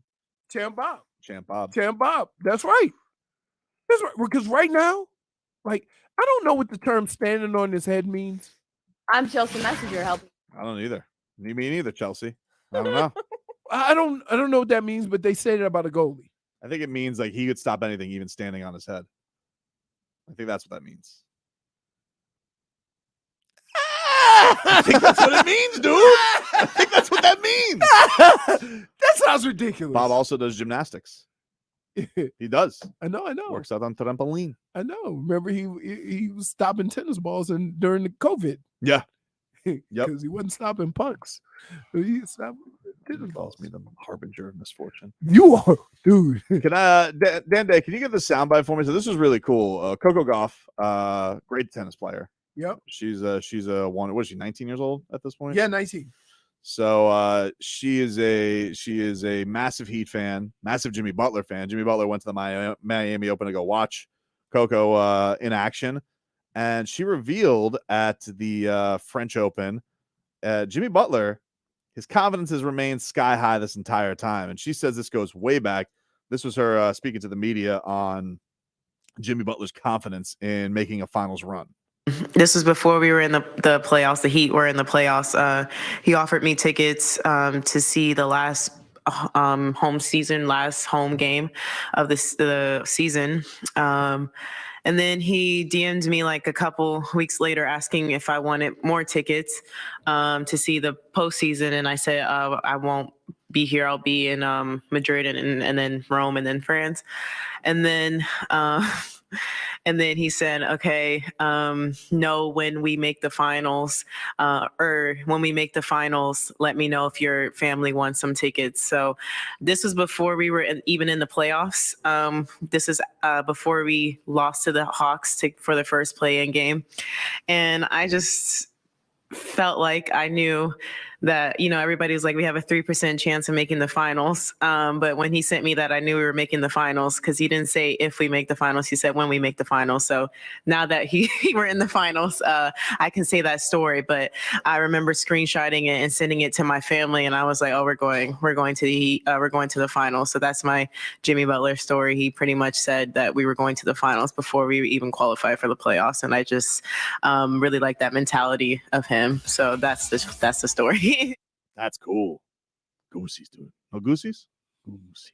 I mean, dude, listen. Come on. Let me tell you. Just get the goosies once. There is nothing that Jimmy Butler has ever said that's ever wavered from this. So, am I shocked to hear it? No. Right? Because the one thing I will say is he's been consistent with relax. We got this. Yep. Let's go get a dub. Right? And so even after that gut punch in game 6. Yeah, right. It was like which like and I don't know whether that comes from Spo, right? Because they, to the point where sometimes it pisses me off, they seem unreasonably calm. Right? Right? I just looked at Schmeath and Schmolnick, who says Tobin is a hamburger of misfortune. Bastard. That might be better. Such a bastard. Yeah, like in that game when he was just like, look, and like I appreciate accountability. Like I do like the fact that he's just like, look, I told them all if I play better. Yeah, but that's you know what that is? That's genuine and real. Right? Like he's gonna call it like you see it. He's going to talk trash when he need to, but he's not going to make himself exempt from any of that. And I think that is a quality that I've grown to appreciate in people in general, to realize that we're not all perfect. We make mistakes. We got to be able to own it and bounce back and be better. And I think this team has been the epitome of that all year. All year, to the point where when it all started clicking, they didn't have any sudden moves. They were just like, okay, we knew it was coming. We didn't know when, but yeah, we expected this. So it's fun to watch just from the standpoint of how they go about it. Listen to Spo talk. I mean, Spo, the angriest he's been is he wanted to play the game right after the last game. That's it. Other than that, he's been calm. Right now? Right. Right now? Right. Like okay, you can't tip it off now, dude. You got to wait. You go, we'll wait, but we would do it now. Everybody has that same attitude. So it's fun to watch just to see that attitude. Also feels like he's been watching a lot of war movies because he keeps telling everybody to drop us off in parachutes. Like, I don't know what that is. Like, dude, you want us to drop you off in Normandy? No, like, he won't need to stretch. like that's great. Hey, you think Spo's ever jumped out of a parachute? Do I think that's jumped a plane in a Spo parachute? has ever gone skydiving? Skydiving, yeah. Let me help you out. I'm gonna go no. Yes. Maybe not yet, but maybe. No. I think he has it. I in don't him. know, dude. I got to tell you. You know who seems like a skydiver? Would you skydive? Yes. Oh, right. Yes. Of course, because you're I'm going to have more a of an- man strapped to the back of you, coaxing you down. First of all, I feel like a baby. Like Right. you're gonna have me in your little Right. harness. Like, right. No thanks. Your baby Bjorn. Really? You can't pretend you're not a baby for like a minute? No. Okay, because you're looking at me like I'm not the immature. You're the one in a baby Bjorn jumping out of the sky. Right. Oh, please. Come Right. on. Right. Is that what's going to stop you from doing that? Oh, okay. And really wait, cool experience. no. And free falling in the many sky. Let me ask you something. What if the guy is having a really bad day? Like, what if that guy is just not on his A game that day? Then Baby Bjorn they holder. wouldn't put him to fly. How do you know, J Fig? Because there's tests and stuff like that before There's that. there's tests on the baby Yes. Bjorn holder. Yes. No, I don't believe it. No thanks. The snorkeling I would do. I go under the water. Snorkeling, What scuba if you diving. had a bad day and you're out there snorkeling? I won't have a bad day because otherwise I wouldn't go into the water if my mind wasn't right. Exactly, Boxton. You don't- Because you he don't- would not I go love out it. there. You if know that what? was the Okay. case. Okay, I love you never, it. okay, hold on. You're boxed No, I'm in. not boxed in. I'm not Tobin. boxed in. You don't get to just say boxed in. That means you're boxed in. Because like you've You heard do about it all the That's time. not true. I don't do that. Yes, you do. And That's, let me you tell you- this is literally why just I said- said what this- I said, you but know in what? a different term. This is why you're a dishonorable judge. No, I'm This not. is why you're a dishonorable judge. It is. You want her to recuse herself? I do. She's not impartial anymore. Can Yes, I am. Can I just say that under no circumstances have I thought it to be interesting, fun, or exciting to jump out of a perfectly good plane, right? If I had to pick somebody on the Heat, I can't jump out of no plane. I get terrified when there's turbulence. if I had to pick somebody on the Heat staff who goes skydiving, I'd go Chris Quinn. Oh yeah, Chris Quinn looks like he puts on the yellow. adventurer. Yes. I think Chris Quinn's going mountain climbing in the offseason just to test his mind. Or Apparently Riley Haywood would do and it. Max Strus do it. Riley would do it to show he still got it. Yeah, Right. absolutely. Zoe, no. No.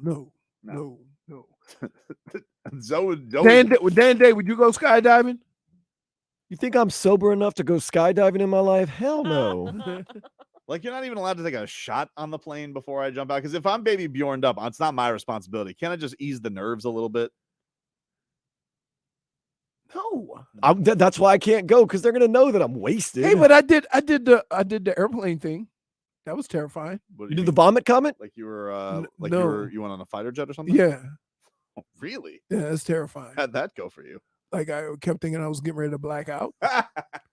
Dude, can I just tell you? Just imagine going from where we are right now to that building right there and then going straight up. That's how fast you get in the air. Since you pointed to the Windowplex, can I get a weather update from the Dim Esmond and Dover Law Firm? Your accidentattorneys.com. Free consultations 24/7. Call them up at 866-954-MORE. Lord Stanley. Well, at least they do have a Canadian guy, right? True. All right, it is mostly cloudy. Winds are out of the east. Very light. No, see, Tim. I like how you're holding the hockey stick during your report because you're so hockeyed to the gills right now. It's going to rain later because it's building. And I would say it's 80, 85 degrees. Other than that, if you got anything to do, get it in before about 2 o'clock. There you go. Oh, he's a golfer, ladies and gentlemen. Hey. He Vanessa is a golfer. says you guys are cowards. Why? Why? Because we don't want to jump in the sky? Yeah. All right, I guess call me a coward, But Vanessa. you'll jump in the water? I will jump in the water. Nope, I wouldn't jump in the water. There's no scary animals in the sky. Okay, dude. You've never heard of pterodactyls? Really? Hey, -1. If a duck can take down an airplane by flying into, what do you think that duck could do with a passing human? What if a bird saw my nose and thought I was one of its own? Well, that's your Like problem. a condor. Like a condor just went, hey, what's up? What's up, fat condor? Woo. Say, we got a thick one. We got a thick one over here. Hey, dude, no. No, I get scared getting on a ladder. I'm not going to look outside of a plane. On a ladder? Yeah, dude, I hate heights. Well, see, that makes sense as to why you wouldn't do it. Are you afraid of heights, Tobin? I wouldn't say I'm too afraid of heights. I mean, I'm sure like if you put me in a situation like, those idiots who are like going to that building where you could see through the floor. And I don't think I'd love that. Why? I don't know. I like roller coasters. I like roller coasters. I like thrill rides. Yeah, I like not scared the of that Hulk. stuff. I don't do that demon drop stuff. The That one was fun. the I think it's like Dr. Doom or something. Yeah, but what Rip Rockin' Rocket? That one was fun. That thing that goes straight up. That was fun. No, Mhm. I don't get on no rides that the continuation is outside of the park. So that's the Rip Rockin' Rocket is when you first come in to Universal. There's the one part of a track that goes right outside. Yeah, that's Rip Rockin' Rocket. Can I tell you something though? What's up? Speaking of skies, I'm sensing a little bit of fear off these Nuggets. I got to be honest with you. I am. All this altitude talk from them. Can I just say, a little unbecoming. What a weird statement. What do you mean? I'm feeling a little nervous about these Nuggets. No. I'm sensing nerves from the Nuggets. Sensing I'm not nerves? nervous about them. Like, Here. why would you bring up the altitude thing if you're Michael Malone? You know what makes you nervous? Can I tell you what makes you nervous? What? In life? The unknown, right? I think we all know what Denver has been all year. Uh-huh. But nobody really knows what the Heat are or can be until you play against it. Because you've seen the Heat dismantle a number of different teams that play a lot of different ways. And so if you're Denver, you're not afraid of the Heat as much as you are afraid of the unknown. Like, you're talking about a team that was an 8th seed. You're talking about a team that barely made it into the playoffs. And then you talk about a team that's dismantled the top 3 to top 4 teams. Like, look, if they think they're playing head games with Miami. No, they're not. I think they are. I think you're sorely Really? mistaken. Yeah, I just think that him throwing that out there to get the altitude in their lungs, for me, is a sense of weakness for Michael Malone. It really is. I think for a guy like that who puts up That's this where tough you front- went? Yeah, because I've been thinking about it. Like, What, why can would I he ask you a bring that up? question? What are they afraid of? They're afraid. They think they're like, oh, we've had this great season. Keep in mind, Hear me they out. haven't won a championship either. Exactly. Ever. So this could be the greatest opportunity they ever have. And now all of a sudden, you have this feisty underdog story that's coming into your building. You have 3 weeks of rest. There's whatever only the- 3 guys that won a championship on the Heat, right? 3? Yeah. Okay. But hear me out. You have this 3 weeks of rest that you've had. Okay. Been off forever. Rest versus rust. Might be rust. And they have come into every building. Touching the ball. I'm just saying. You're just touching the ball. They've come into every building Uh-huh. and they've taken home court advantage like that. Snatched it. Okay. Mhm, That's what they mhm, do. mhm. They've been road warriors. This Heat Mhm. team, Mhm. they just go out and they win on the road. So this Michael Malone sees this. They see this tough mentality that the Heat have. Mhm. And all of a sudden he's mentioning altitude. I'm smelling something. Smells like cowardice. And chicken nuggets. Because you would mention, like, why would I mention it? Be like, oh, let's see if I can put it in their head that it's tough to adjust here. But I think for Jimmy Butler, thin air. Come on, dude. He lives in rarefied air, if we're being honest about it. If we are. And more rarefied air than Jokic? Oh, Jokic. Please. Media creation. Everybody's out here. Oh, we love the triple-double. Trust me, Jokic. Wait until you lose this series, dude. They're going to tear you down, too, just like they did to Giannis. All right? Right now, you're the bell at the ball. But that's only because they don't want the Heat to be the bell of the ball. The what? Bell at the ball. What is that? You ever see Beauty and the Beast? She had her own ballroom, dude. She was captive. Dude, Tail is old. She had her own everything. No, but everybody knows the teapots were singing. Tail is old as time. But the problem is the Beast. That's what you are. What? A singing teapot. No, the problem is, dude. No, you're like that fat clock. Dude, the clock wasn't fat. Okay, a clock was a clock. You can't. But there's no body fat on the clock. And second of all, you're the bell of the ball now, Jokic. They'll turn on you. Trust me. As soon as they're doing the same thing to Tatum. They did the same thing to Giannis. They did it to the Knicks. No, they're not even doing it to Tatum. They're doing it to Jaylen Brown. They're gonna do it to you too, dude. Trust me. Trust me. They're doing this to Jaylen Brown. All I'm saying to the Nuggets, quite frankly, is this: don't lose. Don't lose. Never gonna have an opportunity like this again. Hear me out on this, Leroy. Think about this. Denver. When are they ever gonna get a time like this?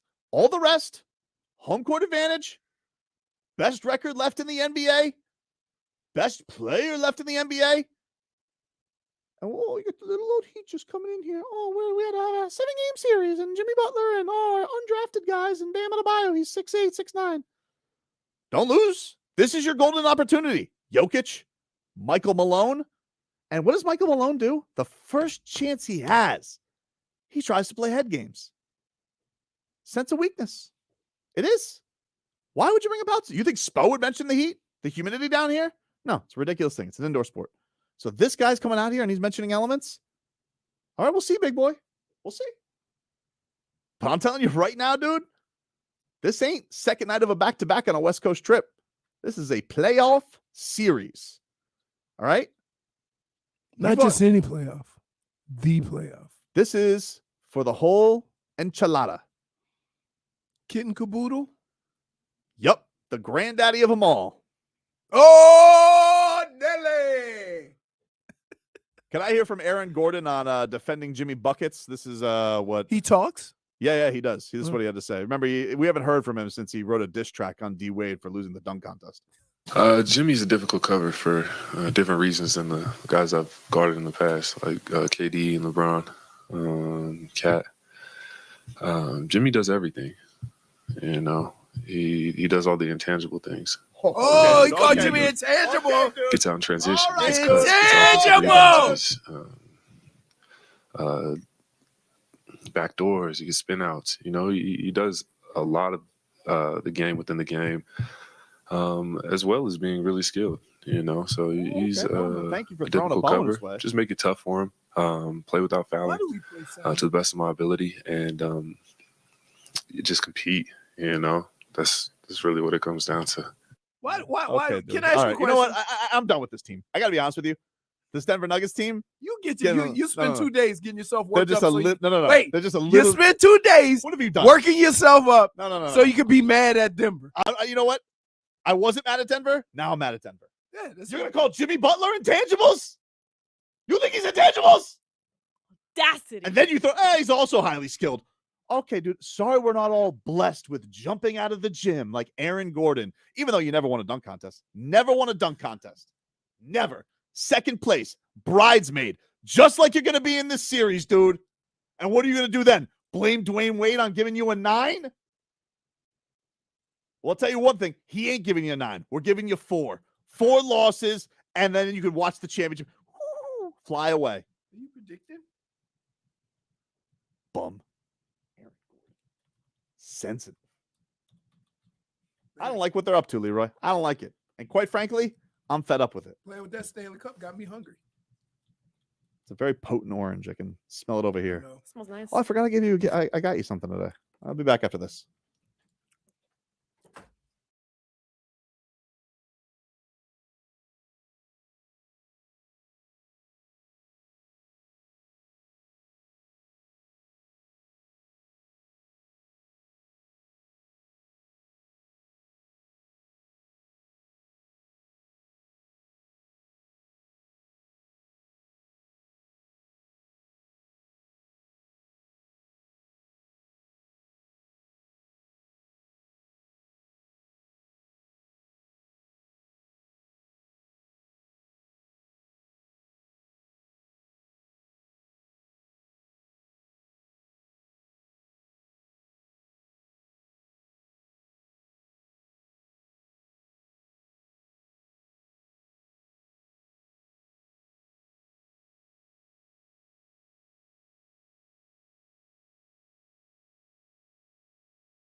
All right, welcome back. It's Tobin and Leroy here with you. 5, 6, and I am. Got a whole lot of jabbity jabs going on over here. What? Hmm? What? Leroy's being very sassy with me today. Nah, you think everybody, you know what it is? I think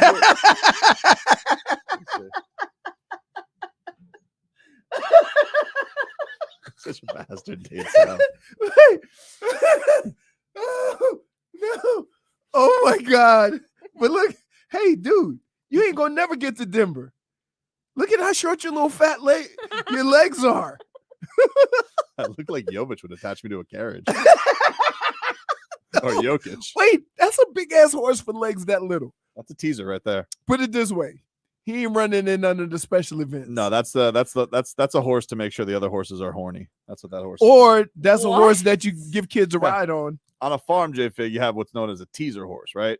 And so Wait, she just goes and does the she's the basic equivalent to horse Astron. No. It's actually I feel like there was an episode on Bugs Bunny about that. It's actually the opposite. It's usually a male horse, and what he does is he makes sure that the female horse is in heat, and he starts humping the wall. But he's typically a dwarf mini horse. He doesn't go after the female in heat. He does, but typically what they do is they put the female in a stall, right? He gives a little sniffy sniff, and then if he mounts the wall, that means she's good to go, and it's breathing. And then time. you bring in the stud. That's right. It's a tough life. It's a tough life for a teaser horse. So wait, you just go in to see, and you ain't even, and all you get is a hole in the wall? Well, they don't even get a hole. It's kind of like you got the hooves up on the wood, you know? He doesn't get any relief. It's a tough life. It's a tough life being the teaser horse. I guess. It is. But, you don't want little, dwarf horses. Oh, my gosh. He wouldn't even be able to get up there either anyway. What, are you going to give him a little step stool? It's not going to work. Are you short-shaming a horse? Yeah. But they don't even use a regular horse? No, like, you're horse, telling me that the female horse would get excited by the baby horse, and then you just switch? It's not really excited. He's just seen as the female in heat. Is she good to go? And y'all can't do that? You need to send a horse to his demise to do that? I don't know. I don't make the rules, dude. That's just what growing up on the farm. That's what they had. Teaser horse. All right. Got to see if the horse is horny. So it's like a fluffer almost for Yes. horses? No. Fluffer, I know. because there's no touching. Right. No, a fluffer would be the guy who has, like, if it's not a thoroughbred horse and it's going to just mount one of those fake horses, that's a fluffer. But it's kind of like a sex bullpen almost. Like you kind of go in there, you test it out. It's kind of just like it's testing the atmosphere. Yeah. He's putting his hoof in the air. But like if you're a fluffer, like there is actually people who have to fluff the horse. That is a thing. Dude, farm life sucks. What are you talking about? I'll tell you, dude, this is how it happens. You want that Kentucky Derby? You don't want to gamble on the Kentucky Derby. I guess. I mean, like, that's how they're doing it. Man, when them horses go to stud, they get a lot of money. Yeah. Especially if you win. Even if you just on your name. Right. That's what I'm saying. That's why, like, it's like, do they even risk sending them out there for Triple Crown? Because you go fat and sassy if you're already Triple Crown, though. Triple Crown's got to be amazing. So who's the last Triple Crown? 3 years ago? Yeah. Let's see. Call Yastrzemski. Huh? No, because somebody won it before. No, that. Miggy won Triple Crown a couple of years ago. Yeah. No, it was what was it? It was Justified. Was the last guy to do it? I think so. Justified, yeah. Justified. That was like Justified 3 years ago. American Pharaoh. 3 years ago. All right, so let's see. Justified stud fee. Oh, it's got to be 6 digits. 250? No, more than that. Maybe. Triple Crown runner Justify has been confirmed. Justify will stand. What the hell's the stud fee though, dude? Give me 400. 250. But that's whether you have a kid or not. Oh, so it's just a shot. Take a shot. Yeah. Shoot your shot. Yeah. Whoa. No, a lot of it. I think you have to have a standing foal. That's the rule. Okay. I think the foal's gotta be born. I think it's got a nurse. Okay. I believe that's how it's gotta go. Maybe the rules have changed from old Tob's farm life. Oh, good. They just have one horse at a time? Yeah. What do you think? There's horse orgies going on? No, a litter. Ooh. What? Yeah. They only have one horse at a time. Oh, you mean like no, he can as long as many times. I think it's usually like a day, one a day. No, but I'm saying Although horse orgies does sound interesting. no, but I'm just saying like they don't have like regular animals. They don't have a litter. No, they have one at a time. Oh, one at a time. Listen, I'll go right to They're like human beings almost in that aspect. Right. They have one. Maybe twins every once in a while. I don't know. I don't hang out with a lot of horse births.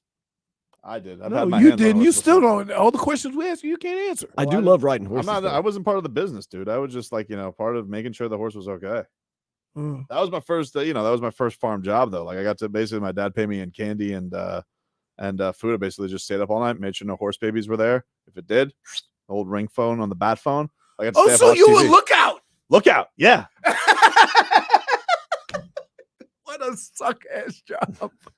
That's terrible job. It says that American Pharaoh's stud fee, $200,000. Yeah. There you go. $200,000. Yeah, I would say Justified might be a little more because American Pharaoh was second, right? No, American Pharaoh won the Triple Crown years ago, 2015. Oh, okay. And then Justified And then won. Justified won. Okay. A few years later. $200,000. So that's just $200,000. He living that good life. Oh, yeah. I wish that. Never mind. It's no love, though, Dan. It's just in and out. Just business. Once again, I wish. No, I'm not going to finish that statement. I want you to actually. It seems like it could be a charm life, but it could also have its But here's pitfalls. the deal. Here's what they do. Okay. They'll pay the stud fee, buy the horse, and then sell the horse. And sometimes those horses go for $1 million. Oh, yeah. Those horses are going to go crazy amount of money. So that's how that goes. But the owner of the horse doesn't care, right? $200,000. You know what I'm saying? You can make what? $600,000 a week. Yeah, but then you got to take care of the horse too. It's not cheap. For $600,000 a week, that'd be the best groomed horse ever. A lot of pressure to When perform. That's why you got to have the teaser horse. When we stud, we get bills. Yeah. They stud, they get treats. And Oh, no, for the carrots. horse, it's a great life. Right. That horse has a good life going, dude. For a man, that's bills. You know? What are you talking about? School. You got no responsibilities for that. I got to keep my own. They don't even cabin. got it's not even like Lion King, where like at least Simba had to get some life lessons, unfortunately what happened, before what happened to Mufasa, right? But like this horse doesn't even get a raise, doesn't have to give an inspirational speech to the horse before it starts its racing career. No. And you can't even go in there and do everything yourself. Right. Right. You just going in there for work. I feel like if I was in stud fee, I feel like the dad's got to do some raising as well, like give a couple of speeches right before the Derby. Dude, I'm telling you that like this, there's so many like horses that have relatives out there because they all give them the same names.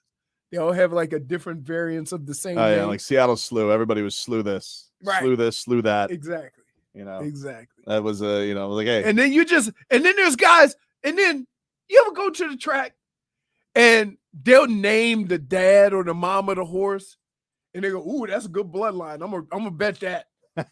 Really? Said the horse has 1.5 legs. You still betting it because, yeah. I think I have my horse's name now. What? Harbinger. Harbinger. Harbinger. I think I'm going with Harbinger. Was Harbinger of Strife and Misfortune too long? No, Nobody would bet on that last horse. name. Nobody would bet on that horse, even if it You was the could just say favorite. strife and misfortune.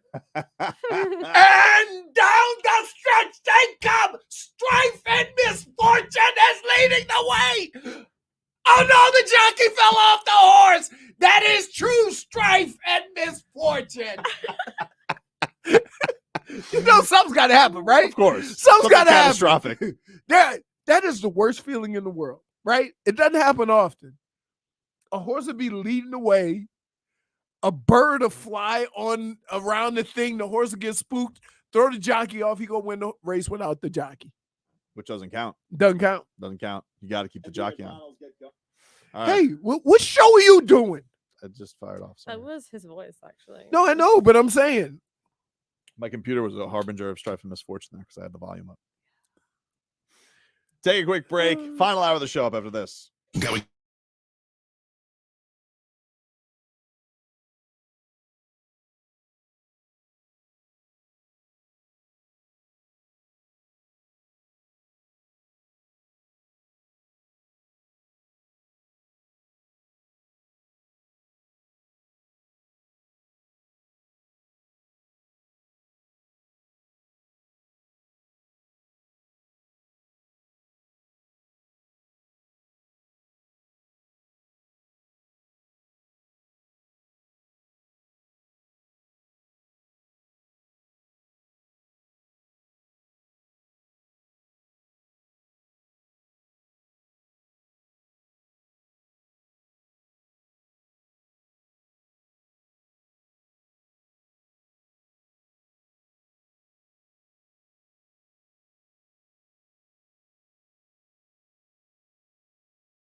WQAM. Final hour of the show. You missed any today's show. Get the Tobin and Leroy podcast on all your podcast platforms. Get some headlines here. Brought to you by our new Palmetto Ford Truck Supercenter. Why buy your truck at a car store? Palmetto Ford. Hey, you know trucks. Hey, why you ain't let me have no fun? Yeah, why don't you let him have any fun, J-Fig? Yeah. Because she was playing the Cool because Cats music. he- And then I called Oh, thank you. I called what's her name over. And I said, come over here. She said, what? I said, no, you can't do it. Because he was looking at Shelly and he's like, wait, come over here. Let me see. To see if she looked like one of the girls from the commercial. I wanted to see if she had a little vehicular homicide. You gotta have vehicular homicide. Why are you like that? Why are you the way you are? Huh? You can't do that. What? Trying to mustache shame Shelly. I did mustache. I Yeah. kind of knew she didn't have one. Yeah, but you were close to it. Dude, Yeah.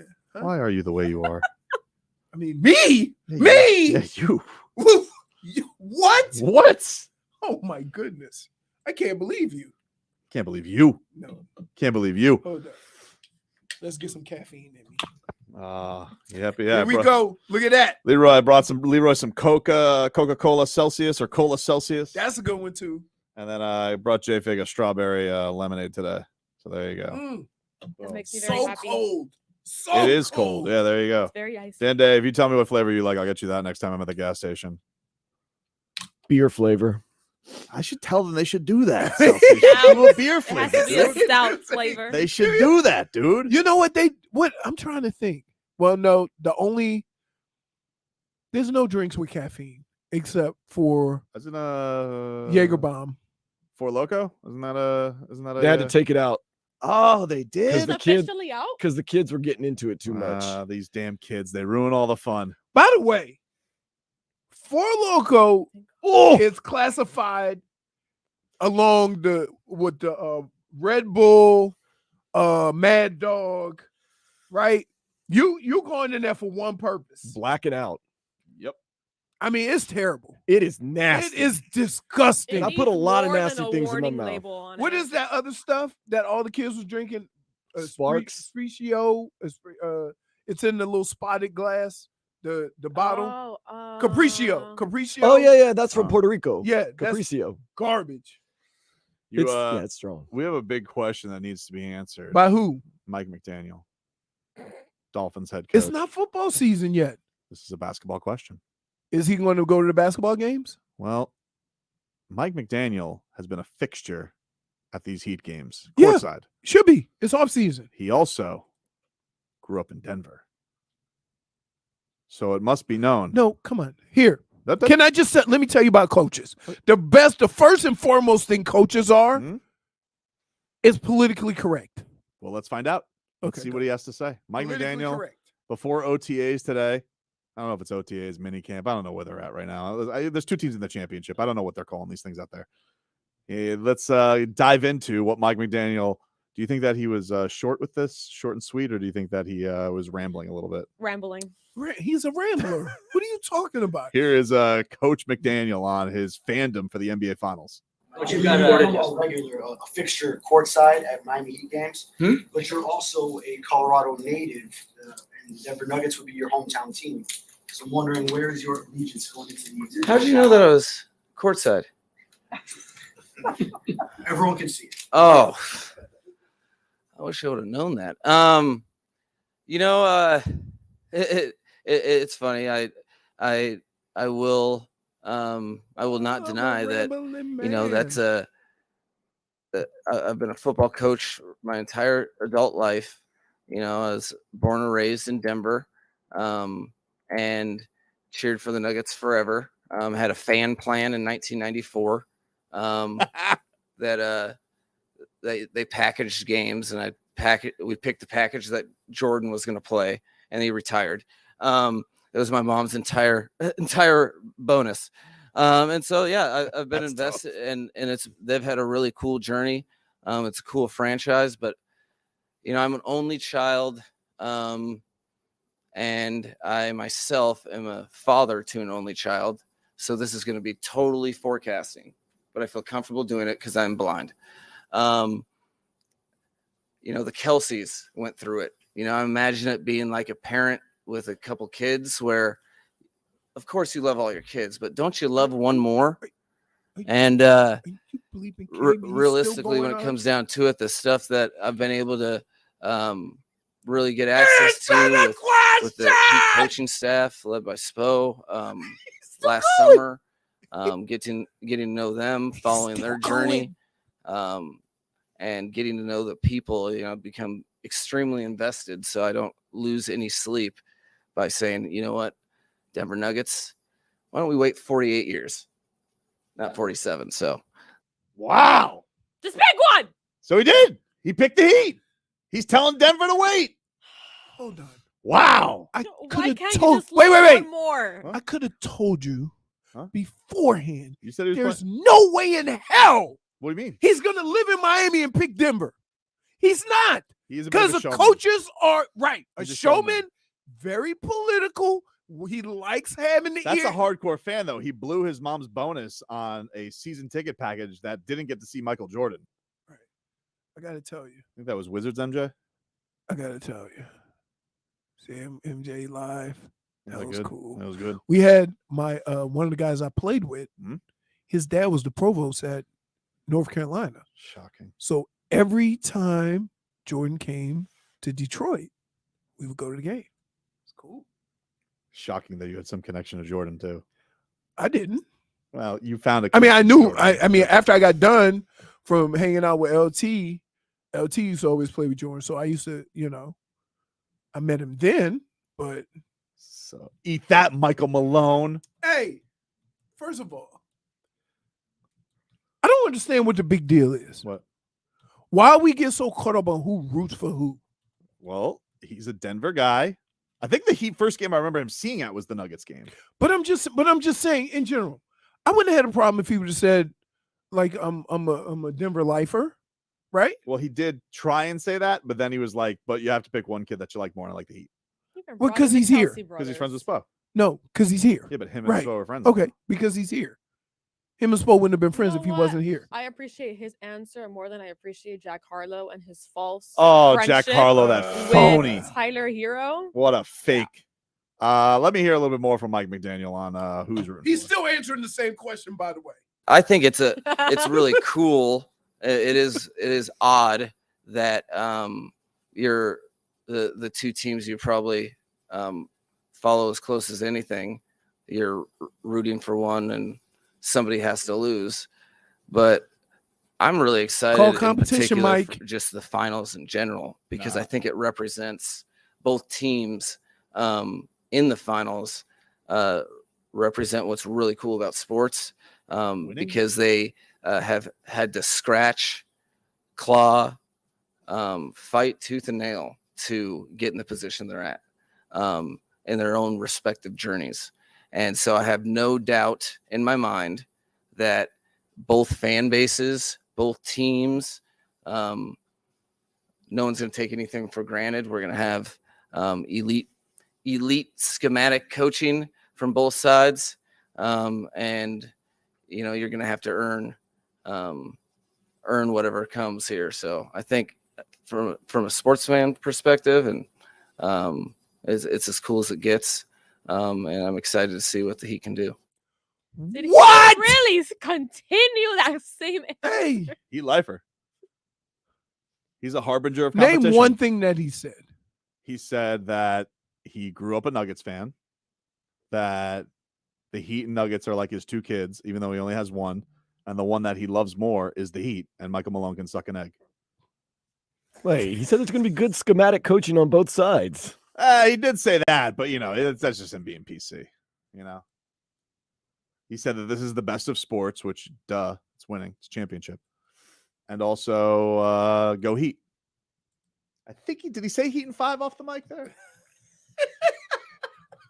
I don't know. It was a little bit tough. You are the worst. What do you mean? I mean, the fact that it took him almost a whole segment to answer a question is crazy. What it must be like to pick dinner with that guy. Where would you like to go tonight, honey? This is the best of what meals and eating is. I like Italian food. But, sometimes you want to explore your taste bud options. So French, I've never had that before. But then you're wondering yourself, do I trust it? Do I know what I want? And then you think, do I go with Old Faithful? And it's just, And then you go back to your ancestry.com And then- results, yeah, and then you see that try- you are part Mexican, and I love tacos. But And I do this love and that. tacos. But you do have to figure in what city you're currently in, because Correct. that'll also affect how you want to go out to eat and where you want to go. And then I got to figure, do I have a breakfast meeting tomorrow? Do I want to be too full, or do I want to keep it open for tomorrow because I want to eat breakfast tomorrow? And then what will my calorie intake be by the time we get through practice? And then how does I react to the humidity out there on a full stomach? There's a lot of things that go in, honey. What And now we got to think about also the bathroom situation. Right. Are we close to one? I guess what I'm basically trying to say is, why don't we just stay in and have Thai? Can I just tell you, I see D just punching you in the face. What do you mean? Like, just get exhausted and just say, you know what? We not eating, and just knock you out. Like, could you imagine every question if it was answered like that? It's amazing. Like, I love him. I long for the time where he comes in there and goes, no. I can't wait till he has his first SPO meltdown when he's just like, we'll do it right now. Because right now he's very cool. He doesn't. He's relaxed. You know what? And I would. You could see how those two guys could get along. Definitely. Because they kind of approach things the very same way. In fact, I would say that Mike McDaniel is even a little less negative than Spo, right? Like, he's very, very, very positive all the time. Like that'll change if you have this job for 15 years. That'll change. Like I heard him say, we got to get better at pre-snap penalties last week, and I was like, whoa. Who said that? Mike McDaniel. He goes, we did lead the league in pre-snap penalties. We got to get better at that. Can I just tell you? Yeah. Let me explain to you what causes penalties sometimes. Tell me. It's May. If you're a right tackle and you got to deal with somebody like Reggie White or LT, and that guy gets a little antsy, you'll jump, right? Because you need to be at your best to block that guy. So sometimes people get a little quick, right? It happens. Like, to say we need to make a conscious effort, like, it's hard to do that now because the action is not happening right now.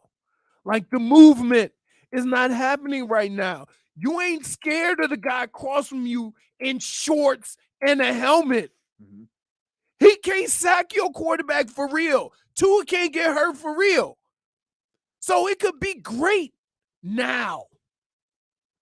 Soon as football starts and you put your mouthpiece in and you go play your first game and you realize you're having a hell of a time blocking that guy across from you, so you want to jump the gun a little bit, then it changes. So, come on, man. You're a harbinger of football. No, yes, I am.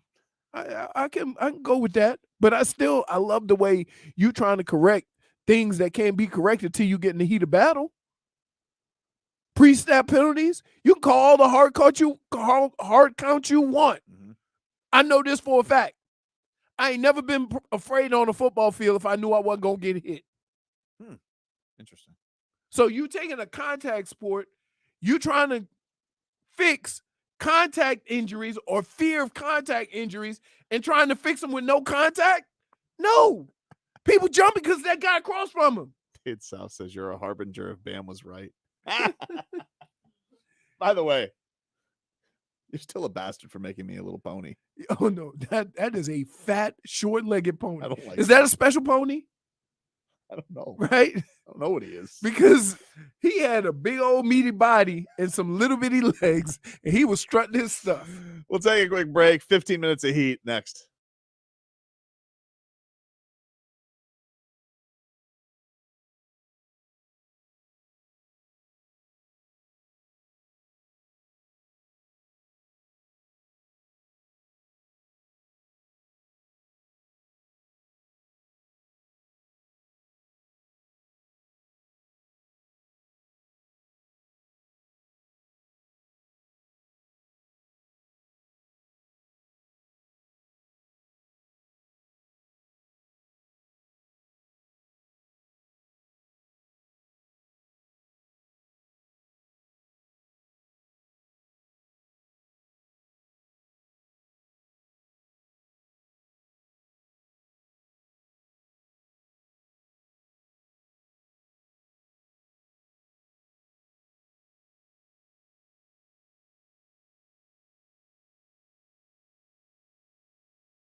Leroy here with you on 560 WQAM. If you missed any of today's show, go to the YouTube page, Miami 560 WQAM, and on Twitch. You guys can watch our interview with the Stanley Cup.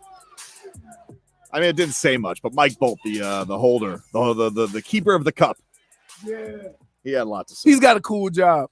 I mean, especially when he does sound like I felt that I did him wrong though. Why? Because when I asked him, how did you get this job? And his reply was, because I wasn't that good at hockey.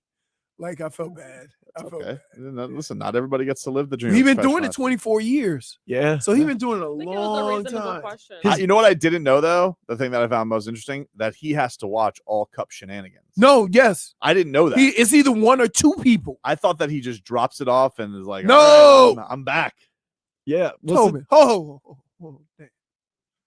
have you ever met? Don't act like. Hold on, let me just say this. Have you ever met you? Don't act. Have you ever I've met me, but you? hold on. Don't act like you knew that. You didn't know. I did. You knew that. I knew somebody's always with the cup. The cup always has Yes. a chaperone. I didn't know that. I thought like I didn't know that. Radko Gudas gets his day, and that's it. No, he's You got come the back. guy with him. I didn't know that. Like, you do the pictures and stuff, but oh But boy, is doesn't- nearby. Doesn't sound like Because remember Yager when he was talking, Mhm. the cup guy was in the other room while he was entertaining with the cup in his bed. I don't remember that. I don't remember that story. But that is, so that was him. Him or his buddy. Oh, do you think 24 years ago. That's probably why he didn't want to get into it. Yeah.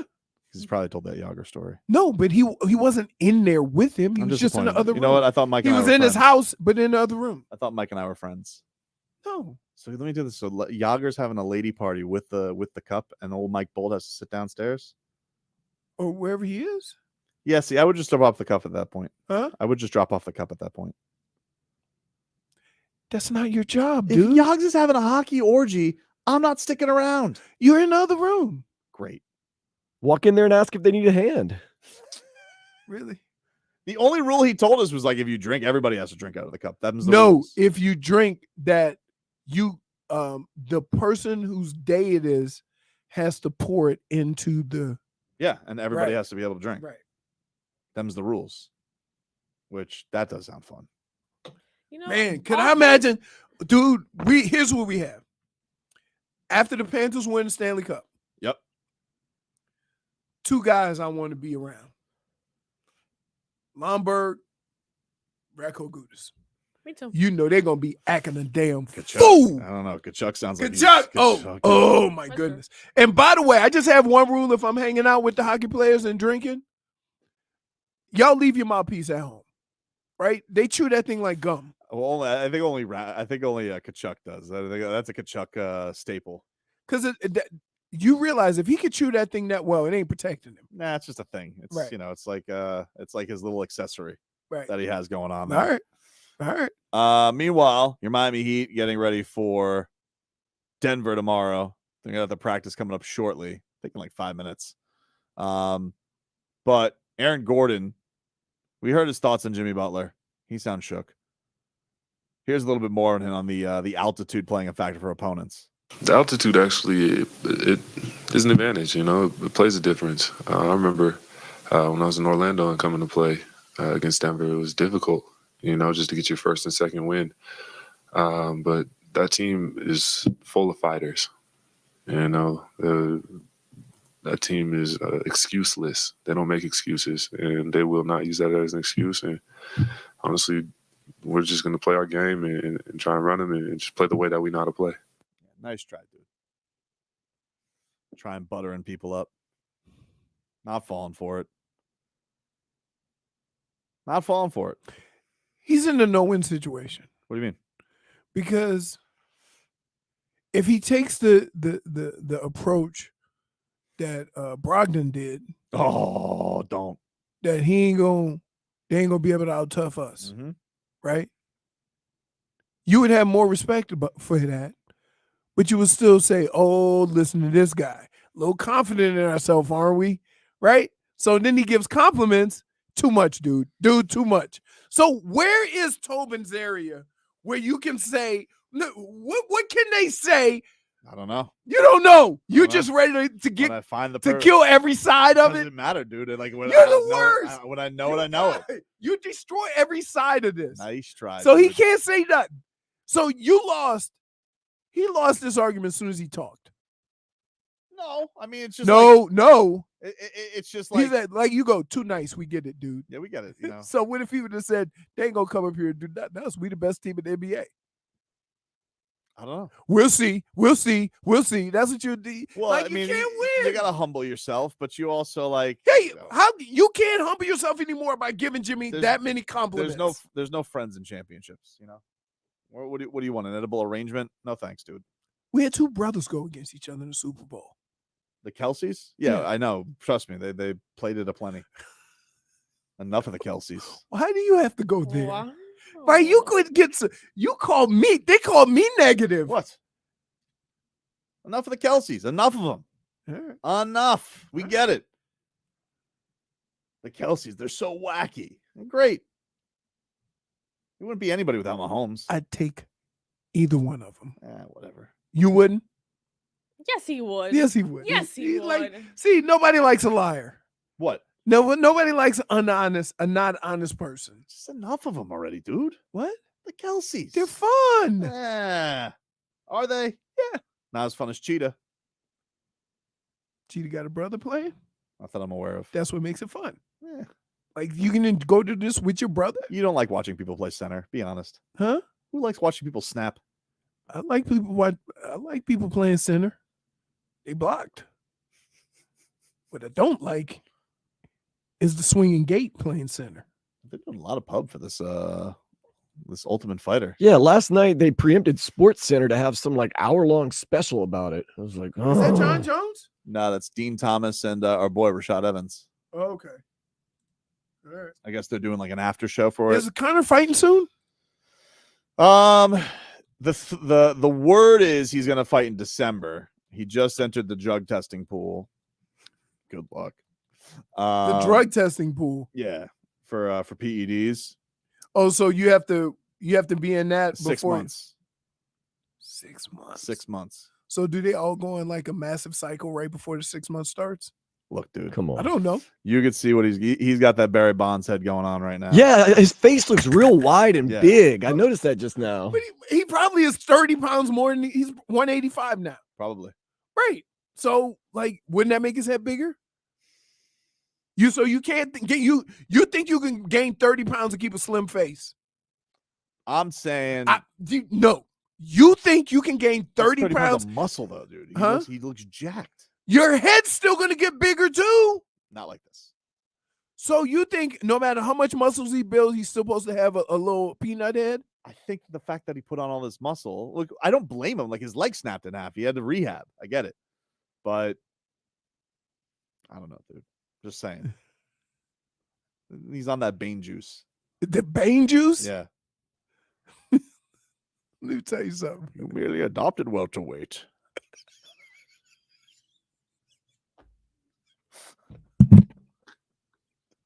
Did he just bump his head? No.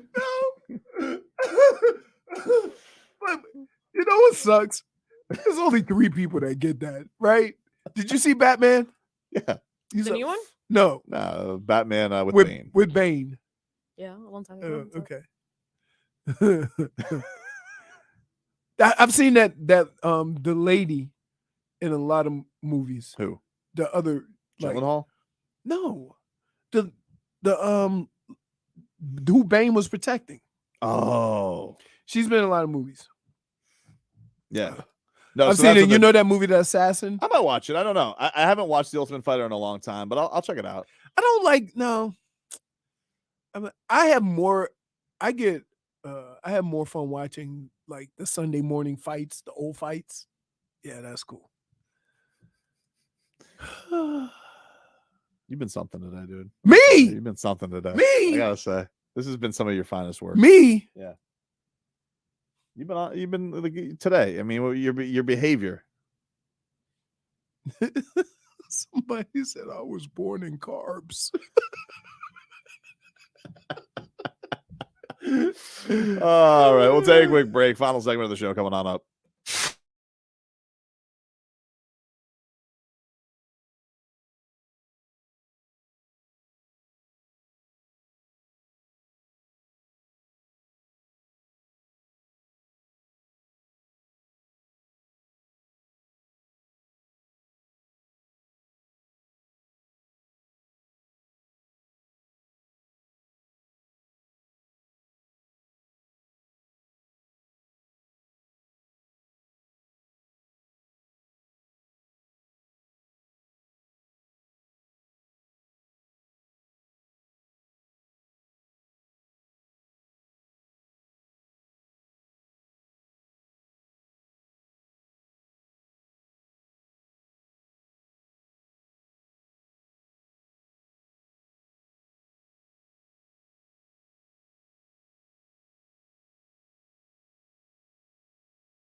Leroy here with you on 560 WQAM.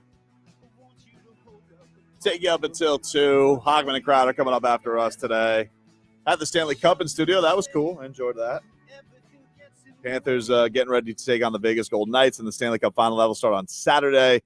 And, of course, tomorrow's game 1 of the NBA Finals between your Miami Heat and the Denver Nuggets. We are a championship town right now. Both of our teams in the final stages, 4 wins away from hoisting a lot of hardware. So it was cool having Lord Stanley in here. We can't wait until Larry O'Brien visits us. It's all happening for us, Leroy. What a time. What a time to be alive. I figured out the lady's name. Who? Marion Cotillard. She was Talia in the Batman Rises. Oh, all right. You remember her? She's been in a lot of stuff. I've seen her in a lot of stuff. A lot of stuff, dude. Yep. A lot of stuff. So if you missed any of that, it's up on our YouTube page if you want to see the Stanley Cup. That's up on our social medias too. But I didn't put mine up on my social media. Well, you should. That's what social media is for. I think it should do that. No, I To be just- social. I send it to all my friends to be that Your guy. friends who are mad at you? Yeah. Your friends who are mad at you for snitching? Yeah. No, not him. Yeah. Harold did not sound happy with you. No. First hour of the show today, we talked about etiquette of leftovers at a party or bringing something to a party. And Leroy had something to say, and word got out. He said, doubt. I got all these people calling me. Why you put me out there like that?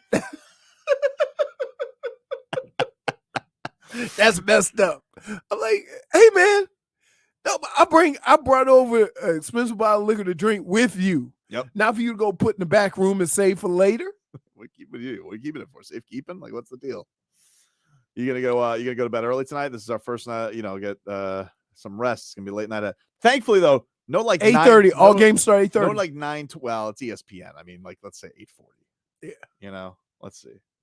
Let's see what it really. Let me see. I might actually have the tip. Here's the problem. Normally, when I go home, I can relax a little bit. Then I'll do some exercise and get in the pool. It's been raining, so I haven't been able to get in the pool. Trying to see if I have the schedule for tomorrow. There it is. They don't have the actual tip off there. Well, either way, gonna kick their ass. But official prediction tomorrow. I don't want to jump the gun here. How you feeling though? We're feeling good though going into this one. You're not gonna jump now. I would say you already learned your lesson during the Bucks, yeah. No, Because I know you like to be right. Like we're in a different place now. Yeah, you're right. But I would say this. I'm like, now if you are a Heat fan, right, and you want your team to win, if you say the Heat are gonna win, there ain't nothing that I could say. I could use all the numbers and all this and all that. They just found a way to win. They just find a way to win. They find a way to do what they need to do to win a basketball game. And sometimes that is the most frightening of teams because you never know how it's going to come. Whether it's going to be Jimmy scoring 40, whether it's going to be the intangibles coming on the floor and making 10 threes, whether it's going to be Gabe Vincent going off, whether it's going to be Caleb Martin who's going to continue on his stretch. You have no idea. And that's the scariest thing. I'd rather teams have 2 stars and I know where it's coming from than what the Heat do, and it comes from 1 to 10 guys. You don't like that? I said if I'm playing against it, I would rather know where it's coming from, right? So if I can't beat it, at least I know where it is. Schmeathan says, give an official prediction, you bum. Nope, tomorrow. Sorry, Schmeathan. Hey. Nice try. First, Catch more flies with honey, Schmeathan. what does that have to do with this conversation? It's just, don't tell me when to give my prediction. I'll give my prediction tomorrow. But what does that have to do with catch more honey? Because he's being a jerk. Catch more flies with honey. Yeah. But he's not honey. He's not honey. He's Schmeathan Schmolnick. No, he's a ghost pepper. His conversations hurt the most. So why would you expect him?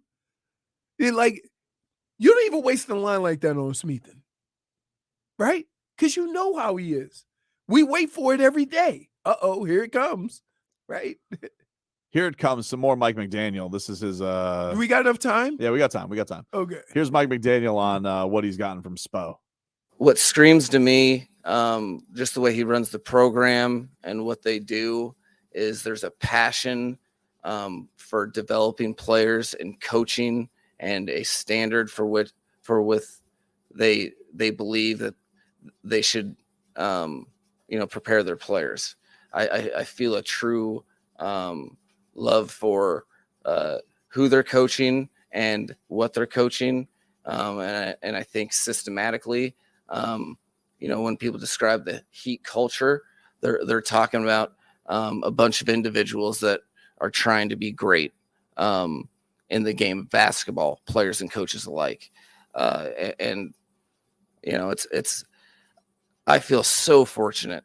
I think he has to be one of the best professional coaches across all sports. And for me to have access to pick his brain, to, he even throws me a handshake after wins. Stop.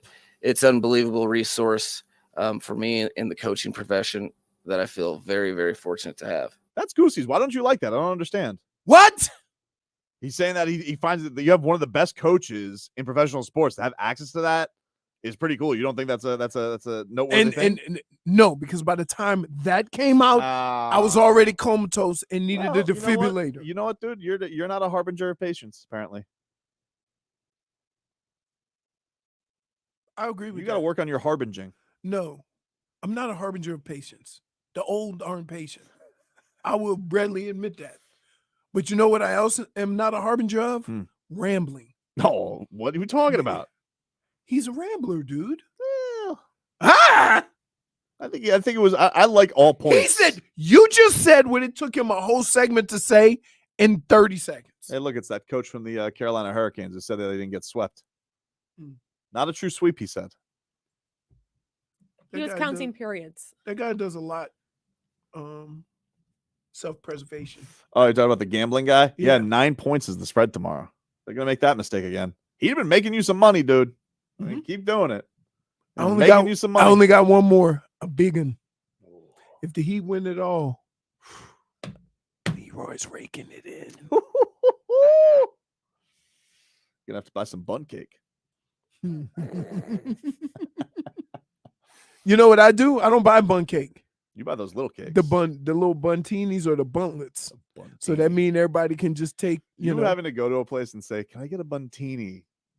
No, they ask you. You don't even have to say it. Do you want a bun cake, a buntlet, or a buntini?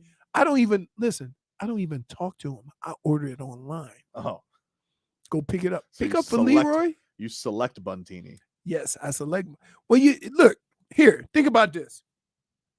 The buntlet is just the baby bun cake, right?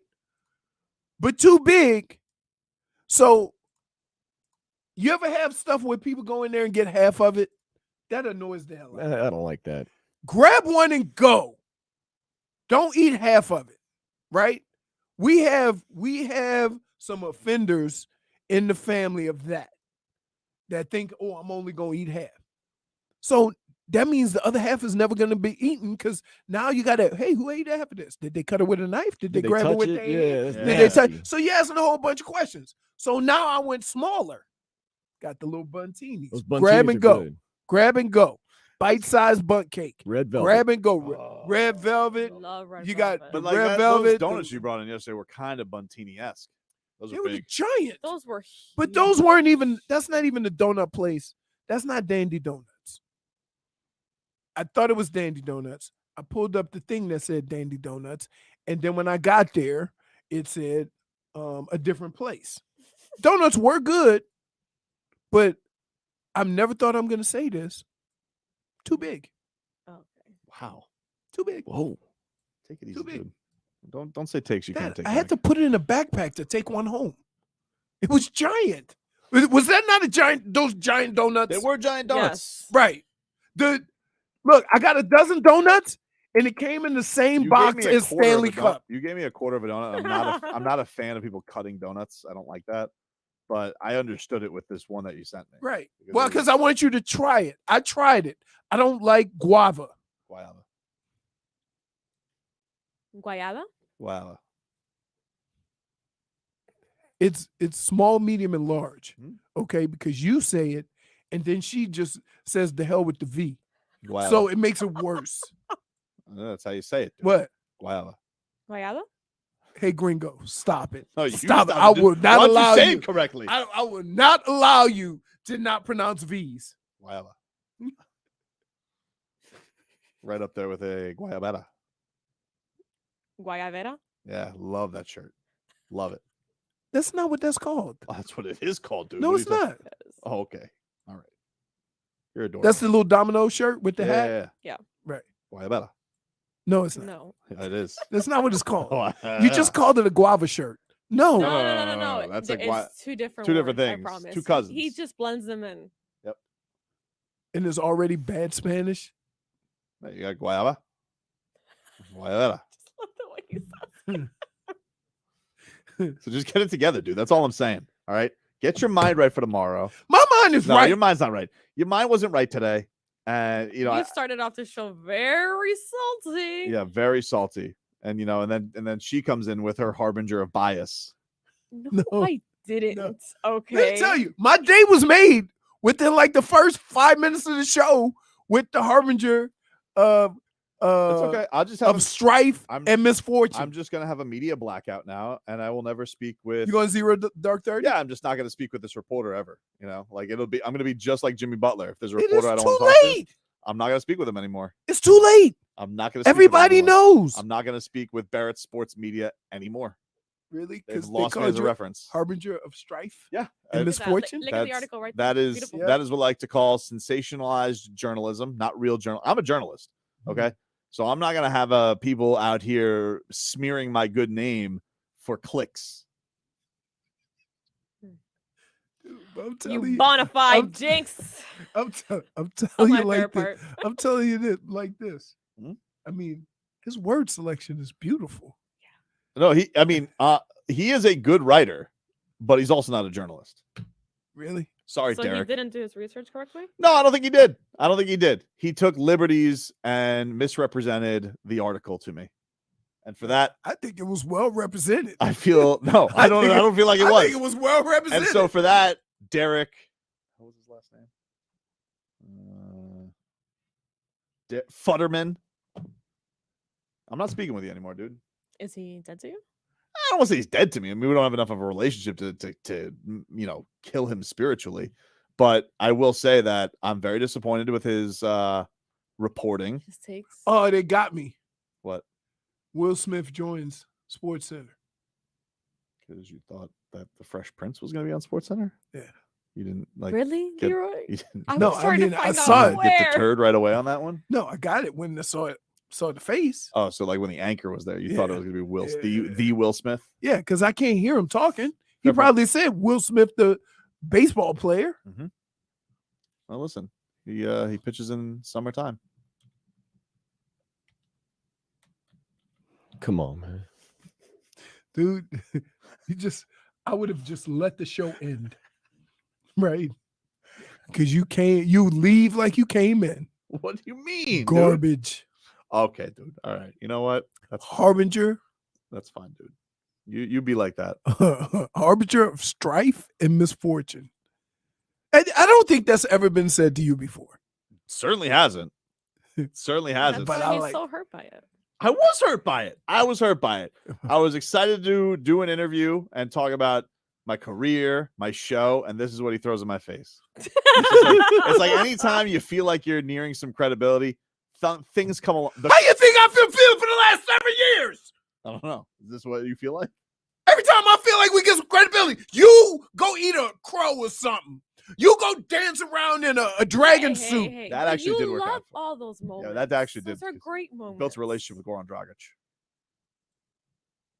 You know, fortified. Who was the other one that was commenting on your pictures or something like that? I don't remember. He had to go. He's been in. Oh, he had to do a kangaroo suit. Lombard. Dragon suit, kangaroo suit. And now the show's over suit. All right. But the Bob jinx. What the hell? I am not a harbinger of type of misfortune. Yes, It led. I knew it. It led. And down the stretch they come. Strife and misfortune is leading the way. Oh no, the jockey fell off the horse. That is true strife and misfortune. This is Andrew